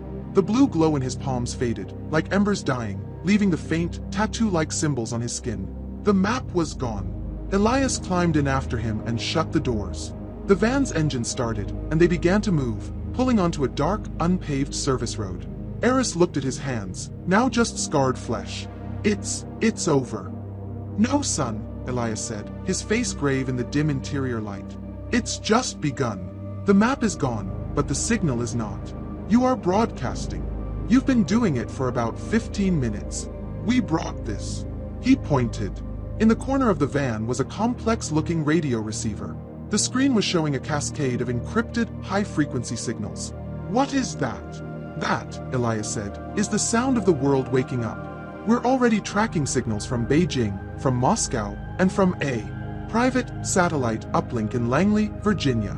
They don't know what you are, but they know where you are. And they're all coming. Aris felt a cold dread settle in his stomach. Kael was right. So where are we going? To the one place on Earth we built to be silent, Elias said. A place where the rock itself can shield you. A place where we can listen to the world, but the world can't listen to you. We're going home. We're going to Echo Valley. Aris looked out the back window. He saw the lights of the Indian Point facility recede. He was safe. He was free. But he was also the most wanted man on the planet. And the race was on. The converted ambulance van drove with a purpose, its tires humming on the dark, winding roads of upstate New York. There were no sirens. They were a ghost, moving through the night. Aris was in the back, his body a map of pain. The woman who had introduced herself as Jen, the Foundation's medic, was a blur of quiet efficiency. She had stabilized Sarah, who was now sleeping, her face pale and peaceful for the first time. The psychic terror had receded, leaving only deep, human exhaustion. Then, Jen turned to Aris. She didn't ask questions. She simply cut away his ruined pant leg, inspected his grotesquely swollen, taped ankle, and gave him an injection. "For the pain and the swelling," she said, her voice calm. "It's a bad sprain, maybe a fracture. We'll set it properly when we get to the valley." Aris nodded, the first wave of blessed narcotic relief rolling through him, pushing back the white-hot agony. He was finally able to think. He looked at his hands. In the dim light of the van, the symbols were no longer glowing. They were just scars. Faint, tattoo-like, and silver, as if etched just beneath his skin. They didn't hurt. They just were. A permanent part of him. "She's right, you know," Elias said, his voice quiet. He was sitting across from Aris, watching the road, then watching the complex radio receiver. "Kael. He was right. You're a lighthouse. You said the valley was silent," Aris said, his voice thick. "It is. But the drive to the valley is not." Elias pointed to the screen. The cascade of signals was growing. The Fulcrum, they're amateurs. They're bullies, trying to control a force of nature. What's coming? They're the professionals. The listeners. The state actors. The receiver chirped. A new, powerful, encrypted signal appeared. "There," Elias said, his expression grim. "Langley just tasked a high-altitude drone. It's moving to your last known location, Indian Point. They'll find the power cut. They'll find the bodies. They'll find the black sand where the cylinder used to be. How can we hide?" "We don't hide from them," Elias said. "We go somewhere they can't hear. We go where the earth itself provides the shielding." The van took a sharp, sudden turn, leaving the paved road. It rumbled onto a gravel path, then onto what felt like a simple logging trail, hidden by a canopy of ancient pines. They were climbing. "Echo Valley isn't just a name, son," Elias explained. "It's a geological anomaly. A deep shield valley, carved from bedrock with one of the highest concentrations of magnetic iron ore and quartz on the continent. It's a natural Faraday cage. For 50 years, we haven't been hiding so much as enhancing that natural silence. We are the one place on Earth that is truly electromagnetically off the grid." The van slowed, approaching what looked like a solid rock wall. But it was a tunnel, disguised, blasted through the mountain itself. They drove into the blackness. The moment they were inside, the complex radio receiver on Elias's console went dead. The cascade of signals vanished, replaced by a single, flat line. Aris felt it in his head. The broadcast. The feeling of being a lighthouse that Kael had described. It just stopped. It wasn't gone. It felt contained, muffled. The constant, global scream he hadn't even realized he was emitting was silenced. The relief was so profound he nearly wept. He was, for the first time in days, alone in his own mind. The van emerged from the tunnel into the valley. It was not a high-tech facility. It was beautiful. A deep, circular valley, no more than a mile across, was nestled between steep, pine-covered mountains. A small, clear lake sat in the center. The buildings were not concrete bunkers, but simple, rustic cabins and a large wooden central lodge. The only unusual structure was a large, white, geodesic dome, perched on a hill overlooking the lake, like a silent, resting eye. The air was cold, crisp, and so quiet it felt heavy. Foundation members, dressed in flannel shirts and parkas, emerged from the lodge. They were scientists, geologists, and acoustic engineers. They were not soldiers. They were moved quickly to the main lodge, which housed a small, clean, and surprisingly modern infirmary. Sarah was settled into a bed. Aris was put in a wheelchair, his ankle finally, expertly, set and wrapped by a man who introduced himself as the Foundation's doctor. Aris sat by Sarah's bed, watching her sleep. The pain medication had dulled his body, but his mind was racing, trying to process the flood of downloaded alien knowledge. He wasn't just a map. He was a manual. He knew why the Fulcrum had failed.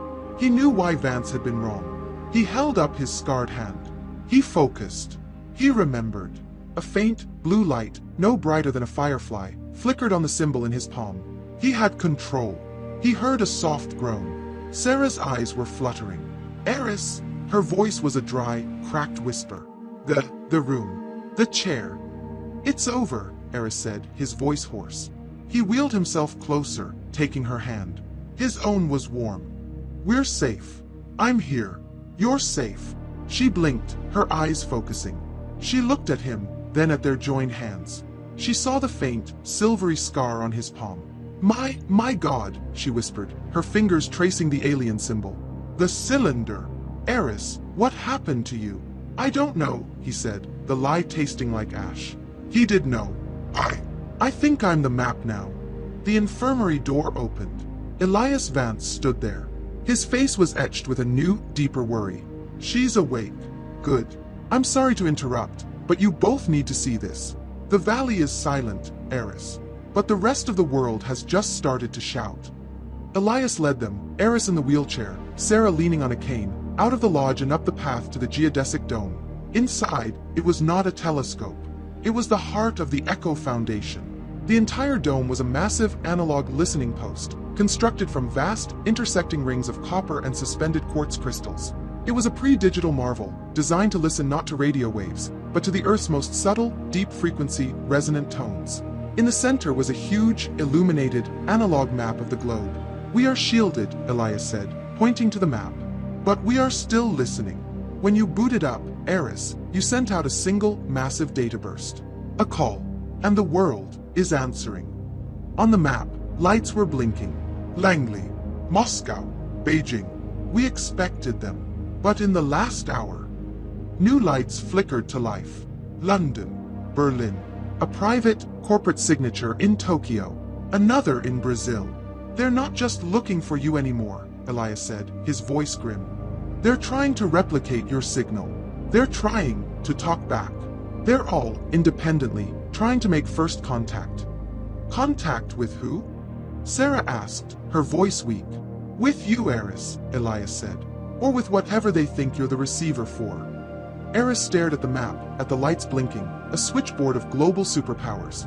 He had thought he was a beacon. He had thought he was a map. A new, cold, and terrible realization dawned on him. He was the telephone, and the whole world was trying to get the number for Aethelgard. The geodesic dome was a silent theater of the world. Aris, Sarah, and Elias Vance stood before the massive, illuminated map, which had become a terrifying switchboard of global anxiety. The blinking lights from Langley, Moscow, and Beijing were no longer just listening. They were pulsing, organized, rhythmic. They're not just pinging anymore, Sarah whispered, her voice still weak, but her analytical mind clicking back into gear. She was leaning heavily on her cane, her eyes scanning the board. Look at the patterns. That's a 3-beat pulse from Moscow, followed by a 5-beat from Langley. They're not just searching. They're talking to each other.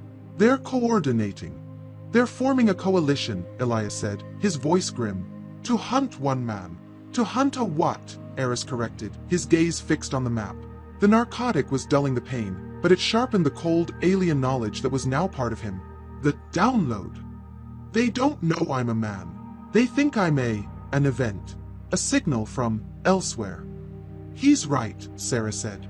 She pointed to a console near the edge of the dome, where a Foundation member was monitoring the raw, translated data. They're running prime number sequences, hydrogen emission spectrums, basic mathematical proofs. Elias, these are standard first contact protocols. They think he's an alien intelligence. The weight of it settled on Aris. He wasn't just a fugitive. He was a diplomatic incident on a species-wide scale. This valley shields you, Elias said, his face etched with worry. The iron in the rock muffles your broadcast. But we're just hiding you. We're a black hole on their maps. They know your last known location. They know you vanished here. How long until their satellites, their drones, their ground teams, stop listening and start looking? We can't just hide, Aris said, the certainty in his new resonant voice surprising him. We have to respond. Respond. Elias looked at him, appalled. Son, if you respond, you confirm their greatest hopes and fears. You'll start a war. If I don't, Aris countered, they'll tear this valley apart to find the device they think is buried here. They'll find us. He felt the download inside him, the cylinder's knowledge, offering a solution. A defense. Elias, you said this dome listens. Can it transmit? Can you focus my signal? Elias looked stricken. We have an uplink. A deep Earth antenna. It's how we listen to the planet's core. We've never tried to broadcast. It would be like a whisper in a hurricane. But he is the hurricane, Sarah said, her eyes fixed on Aris. That's what you're saying, isn't it? You want to talk back. Aris nodded. I have to tell them to stop. Elias led him to the center of the dome, to a platform surrounded by massive, suspended quartz crystals. This is the core, he said. This crystal array focuses the entire valley's silence. If you stand here, if you broadcast, every signal on that map will hear you, as if you were standing next to them. It will be the loudest sound in human history. Aris pulled himself from the wheelchair. He stood, his bad ankle protesting, on the central platform. Aris, be careful, Sarah warned. Your mind, it's not a radio. I know, he said. He closed his eyes. He let the valley's shield fall away from his mind. It was not a whisper. It was a psychic scream. 1,000 voices, 1 billion data points, crashed into his consciousness at once. It was the collective, panicked, and greedy shout of every superpower on Earth. We read you. Identify. We read you. Who are you? Hoftarite. Identify. The pings were sharp, jabbing, analytical. He felt the cold, digitized touch of a dozen military AIs trying to hack his mind. He felt the raw, human, terrified thoughts of the analysts listening in. He felt their awe. He felt their fear. He clutched his head, staggering, the blue symbols on his palms flaring to life. The map in the dome went insane, every light blinking white-hot. Aris! Sarah yelled, seeing the pain on his face. Get him out of there, Elias. But the cylinder's knowledge asserted itself. It was a conductor. It was designed to control the flow. It wasn't just a beacon. It was a key. Aris took a ragged breath. He didn't shout back. He didn't use language. He focused. He gathered the cold, alien authority of the cylinder, the power that had stopped the recalibration. He gathered the weight of the reset, the power of the flood, the cold of the ice age, and he pushed it out. He projected a single, non-verbal, non-acoustic concept. It was the sound of a mountain. It was the cold of deep space. It was the absolute, total, and undeniable meaning of silence. In the dome, the effect was immediate. Every blinking light on the global map went dark. The console that had been screaming with incoming data went flat. The member monitoring it tore his headphones off, his ears ringing. The world had stopped shouting. Aris had hung up the phone. He collapsed, his legs buckling. Elias and Sarah rushed to catch him. My God, Elias whispered, staring at the dark, silent map. What did you do? Aris was breathing heavily, his head pounding. I told them to be quiet. I think they're listening. He looked at his hands, at the glowing blue scars. Elias. Julian was wrong. The Fulcrum was wrong. They thought the cylinder was a weapon. A reset. They were cavemen, trying to understand a supercomputer. What is it, then? Sarah asked, helping him back into the wheelchair. It's a key, Aris said, the downloaded knowledge settling into his own thoughts. It's the key to a library. Aethelgard. It's not a city. It's an archive. It's a repository of everything. All the knowledge from the civilization before the last recalibration. The reset wasn't the goal. It was the side effect of the archive failing to be opened. It was a power surge. A library, Elias said, his voice filled with a lifetime of awe. The cradle, not of humanity, but of history. And now, Aris said, looking at his hands, I'm the only library card. The silence in the dome was heavy. They had, for a moment, total peace. Then, a new sound. A harsh, frantic beep from a different console. A simple, short-range radio. A Foundation member, his face pale, ran into the dome. He wasn't looking at the global map. He was looking at Elias. Elias. The tunnel. The west entrance. What is it? Elias demanded. Another listener? No. It's a visual. It's Kael. He's back. And he's not alone. The man was breathing hard.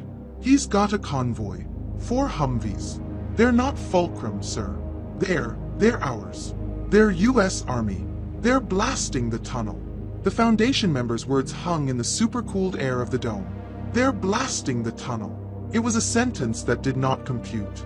The valley was a sanctuary. It was silence. And then the sound came. It was not a distant rumble. It was a deep, bone-jarring concussion that traveled through the bedrock of the mountain itself. The quartz crystals hanging in the dome shivered, ringing with a high, discordant chime. A web of cracks instantly appeared on the main console's glass screen. The west entrance, the massive, disguised tunnel they had entered, had been breached. "They're through," Elias said, his voice flat, his face ashen. He was a man who had just watched his life's work, the preservation of silence, be violated. He turned to the Foundation member. "Protocol Omega. Get everyone to the sub-shelter. Lock it down. No engagement. I repeat, no engagement. We are not soldiers." "Elias, you can't," Aris said, gripping the arms of his wheelchair. "You can't just surrender." "We are not surrendering, son," Elias said, his calm replaced by a fierce, protective urgency. "We are protecting the valley, its data, its people. We are hopelessly outgunned. This is a containment action." "He's right, Aris," Sarah said, her voice shaking, but her eyes sharp. She was staring at the now-dead global map. Kael isn't just a rogue agent anymore. He's wrapped himself in the flag. He's convinced the US government that you are a clear and present danger. A first-strike weapon. An alien. "My." "Silence broadcast," Aris whispered, the horror dawning. "I didn't just hang up the phone. I confirmed I was a new power. I proved him right." The dome's radio, which had been silent, sputtered to life. The shielding of the valley was compromised. The iron in the rock was no longer a perfect cage. And on the global map, one single, terrifying light blinked back to life. It was not a ping. It was a solid, burning red. "Langley." "They hear you," Sarah breathed. "The breach is letting your signal bleed out. They know you're here. They know." The roar of engines echoed from outside. Heavy diesel engines, not the quiet electric carts of the Foundation.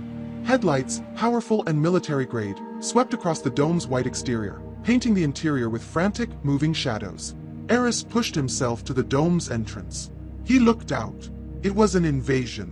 4 matte green military Humvees, mounted with heavy machine guns, rolled onto the pristine grass by the lake. They were followed by a larger personnel carrier. Soldiers in full, black, tactical response gear poured out, forming a perfect, lethal perimeter. And from the lead vehicle, Kael emerged. He was no longer the man in the simple, expensive suit. He was wearing a black, military-style jacket, emblazoned with a patch Aris didn't recognize, but it was clearly official. His dark glasses were gone, replaced by tactical goggles. His burned arm was in a sling. He looked at the dome, the source of the signal, with an expression of cold, absolute triumph. Marcus was at his side. He held a device that looked like a high-tech antenna, and he pointed it directly at the dome. "This is containment." Elias yelled, moving to stand between Aris and the door. "This is a private research facility. You are trespassing." Kael's voice, amplified by a megaphone, boomed across the valley, shattering the silence. "Dr. Elias Vance. By the authority of the National Security Act, this facility is now under military jurisdiction. We are here to secure a biological energetic asset. Hand over Dr. Thorne." "No, he is not an asset." Elias shouted back, his shotgun held, uselessly, at his side. "He is a man. He is a threat," Kael's voice boomed. "He is an uncontained broadcast, and he has just declared his existence to every hostile nation on Earth. He has made himself the single greatest strategic prize in human history. He does not get to be a man anymore. Send him out, or we will come in." The soldiers raised their rifles. The heavy machine gun on the Humvee swiveled, its black, hollow eye aiming directly at the dome. This was it. It was over. Aris would be captured. He would be taken to a black site. He would be vivisected, studied, and weaponized. And the secret of Aethelgard, the library of a lost world, would become a tool for war. "No," Aris said. He stood up from the wheelchair. He walked, his splinted ankle a dull, forgotten ache, to the center of the dome, to the quartz crystal platform. "Aris, what are you doing?" Sarah pleaded, grabbing his arm. You can't fight them." "I know," he said, his voice calm, resonating with the cold, clear knowledge of the conductor. "So I'm not going to." He looked at her, his eyes filled with a desperate, sudden clarity. "Kael is right about one thing. I'm the prize. As long as I'm on this planet, they will never stop fighting over me. They will tear the world apart to get to what's in my head." "So what's the plan?" she whispered. "The cylinder's knowledge, the download, it wasn't just facts," Aris said, his hands and the silver scars beginning to glow with a soft, blue light.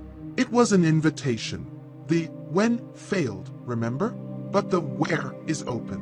Elias Vance stared at him, his eyes wide with a sudden dawning understanding. Aethelgard. The library. You're not just a map, you're a door. I have to go, Aris said. I have to take the prize off the board. Thorne. Final warning. Kael's voice echoed. Send him out. Aris turned to Sarah. He didn't have time. I'm sorry. I have to go. Aris, no. You don't know what's on the other side. You'll be alone. I've been alone my whole life, he said. This is the first time I've ever known where I'm supposed to be. He closed his eyes. He didn't push a signal of silence. He pulled the invitation. He focused on the coordinates he now knew by heart, the impossible, desolate point in the Antarctic. He accepted the call. The blue light from his hands exploded. It was not a map.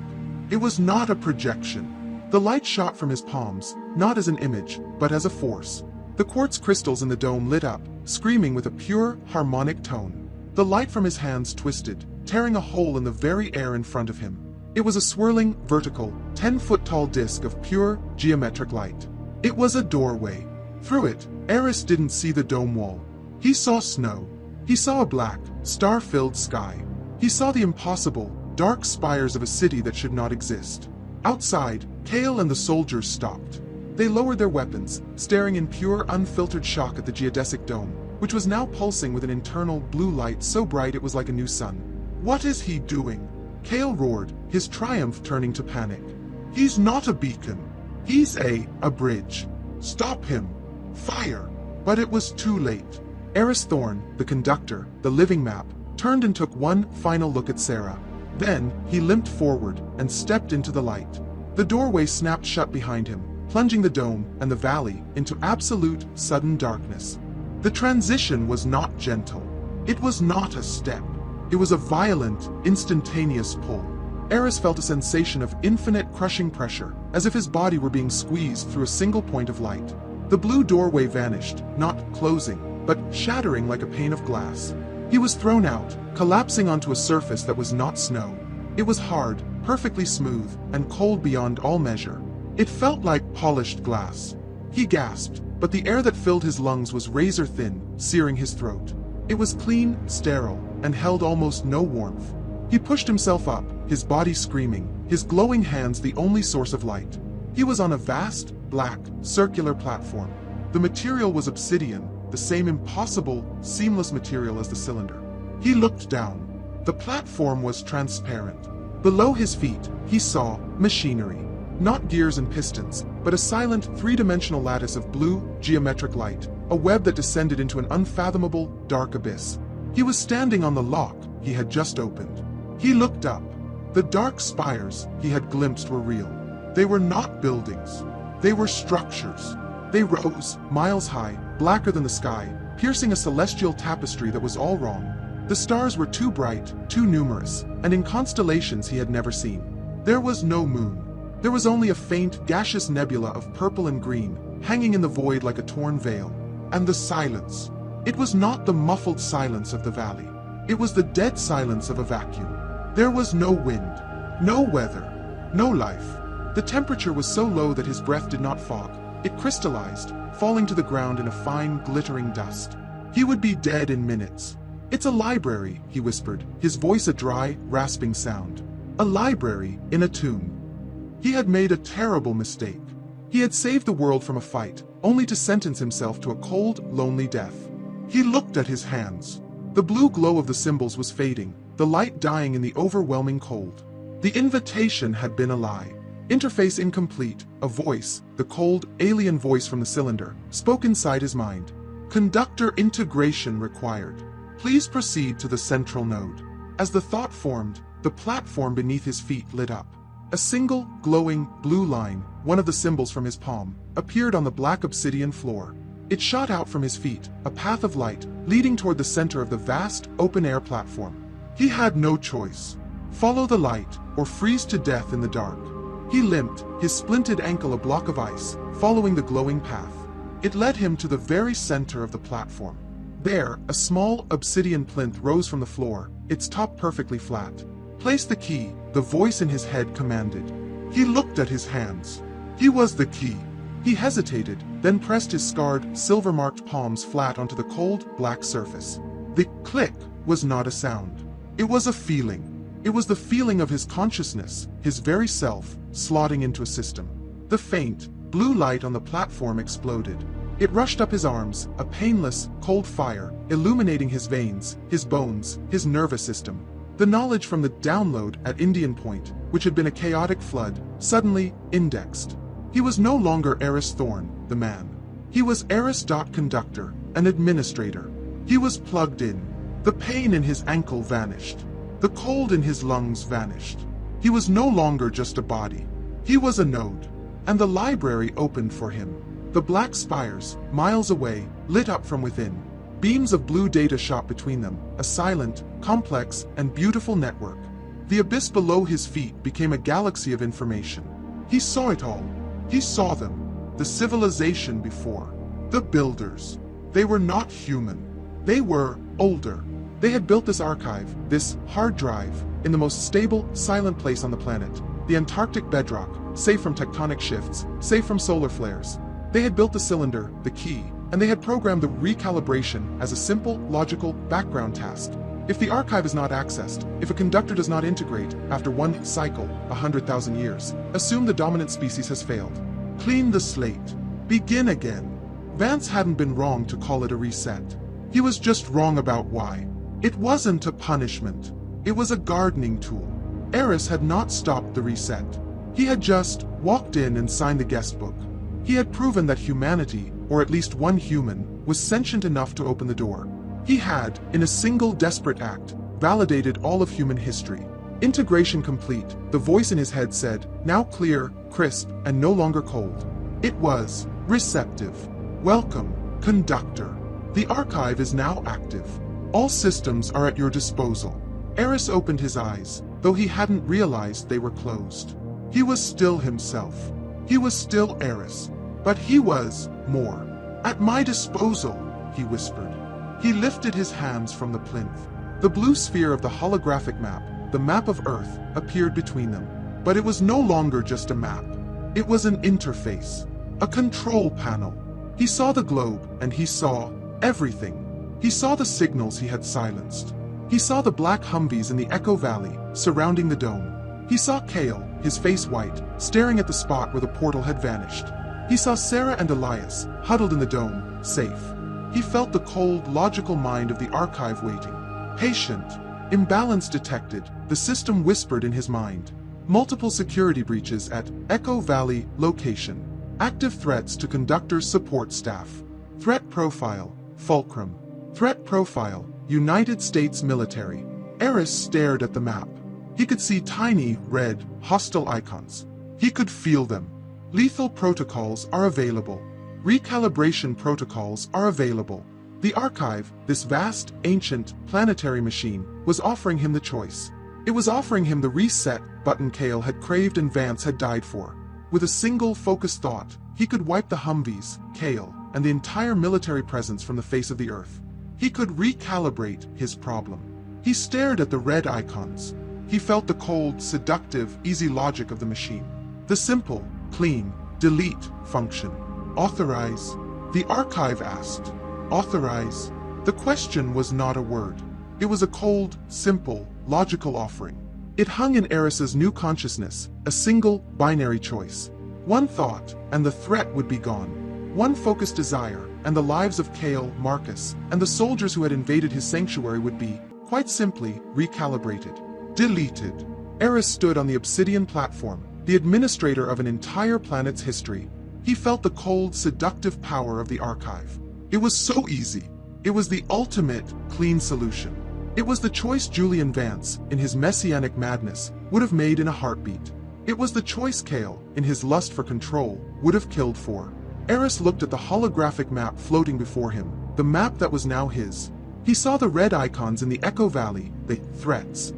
But he also saw the small, blue, allied icons, Elias Vance and Sarah Jenkins, huddled in the dome, their life signs, their fear, now as clear to him as his own heartbeat.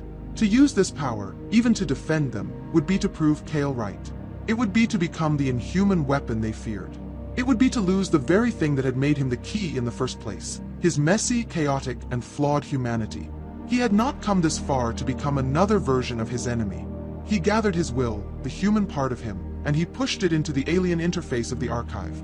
"No," he whispered, his voice the only sound in the ancient, alien tune. "Protocol, lethal force, rejected," the archive responded, its voice in his head perfectly neutral. "Show me." "Containment," Aris commanded, his new authority settling on him like a mantle. "Show me systems. Show me their systems." The archive, a library of all knowledge, complied instantly. The holographic map changed. Aris was no longer just seeing a geographic layout. He was seeing a new layer, the digital network. He saw the encrypted military radio frequencies Kael was using. He saw the electronic engine management systems in the 4 Humvees. He saw the sophisticated digital fire control systems on the heavy machine guns and the soldiers' own rifles. They were all just systems, like the lab at Indian Point. And he was the conductor. He lifted his hands, the silver scars on his palms glowing with a soft, blue, controlled light. He found the frequency. He found the network. He did not ask the archive to destroy. He, himself, reached out. Imbalance detected, he thought, a cold smile touching his lips. Recalibration required. Back in the Echo Valley, the night was torn by Kael's command. "Fire a warning shot." Kael roared, pointing at the dome, which had gone dark. "Puncture that thing. Force him out." A soldier, his rifle aimed at the dome, squeezed his trigger. A dull click was his only reply. He stared at his weapon, confused. He charged the bolt. Click. The electronic, fail-safe protected firing pin was dead. "What are you waiting for?" Kael demanded. "Sir, my weapon is jammed." "All of us, sir," another soldier yelled, his voice laced with panic. "The systems are all red. We're locked out." "The 50 cal." Kael pointed to the Humvee. "Shred it." The gunner gripped the electronic triggers of the heavy machine gun. He stared at his targeting screen, which had just gone black. The turret, which had been humming with power, went completely silent. "Sir, no power." The entire fire control system just died. A new, terrifying sound filled the valley. It was not a weapon. It was a tone, a high-frequency, multi-layered acoustic signal that blasted from every soldier's radio earpiece simultaneously. It was the sound Aris had heard in the sub-basement, the perfect A-flat, now amplified into an unbearable, paralyzing weapon of pure sound. The soldiers cried out, ripping their helmets off, staggering, their equilibrium destroyed. They're attacking!" Kael yelled, his own earpiece dead. Then, one by one, with a precise final thunk of dying capacitors, the engines of all 4 Humvees and the personnel carrier sputtered, choked, and died. In the space of 10 seconds, Kael's entire military invasion force had been rendered deaf, disarmed, and immobile. They were technologically blind. They were just men, standing in the dark, holding useless, heavy pieces of plastic and metal. Kael stared at the dark, silent dome. He looked at his jammed high-tech army. He finally understood. He hadn't been hunting a man. He hadn't been hunting a weapon. He had been hunting a force. And it was a force so far beyond his comprehension that it could disarm him without firing a single shot. He had brought a knife to a fight with a god. He had lost. "Retreat," he whispered, his voice hollow. "Sir," Marcus asked, his good hand on his now useless sidearm. "Retreat. Get out." Kael roared, his authority now just the desperate bark of a terrified man. "We are leaving. Now, we walk." The Fulcrum and their military escort scrambled, disorganized, grabbing their bags, and began the long, dark, humiliated walk back to the breached tunnel, leaving their dead, multi-million-dollar vehicles behind as silent monuments to their failure. In the dome, Sarah and Elias watched them go. The oppressive, sonic tone had vanished. The valley was silent once more. Sarah walked to the center of the dome, to the quartz platform where Aris had stood. She looked at the spot where the portal had been. There was nothing. Just cold, empty air. "Elias," she whispered, tears finally tracing paths through the grime on her face. "Where is he? Is he dead?" Elias put a hand on her shoulder. He looked up, not at the dome ceiling, but through it, at the cold, distant stars. "No, Sarah," he said, his voice filled with a profound, quiet awe. "He's not dead. He's in the library. He just checked out." On the obsidian platform, in a place beyond time and weather, Aris Thorne lowered his hands. The blue light faded. The interface in his head grew quiet. Threat neutralized. Imbalance corrected. He was alone in the cold, dark, and silent heart of the world. He was the guardian of a knowledge that could save humanity or destroy it. He was a man who had become a myth. He looked at the holographic globe of Earth, now floating peacefully before him. It was so beautiful, so fragile. He saw the tiny, red icons of Kael's forces retreating. He saw the blue icons of Sarah and Elias, safe in the valley. He saw the world, still spinning, unaware of the reset it had so narrowly avoided. He was the new Atlas. He was the conductor. His new, eternal, and lonely watch had just begun. And for the first time in his life, the academic adrift, the man who had been chasing echoes, finally understood his purpose. He wasn't meant to find the map. He was meant to become it.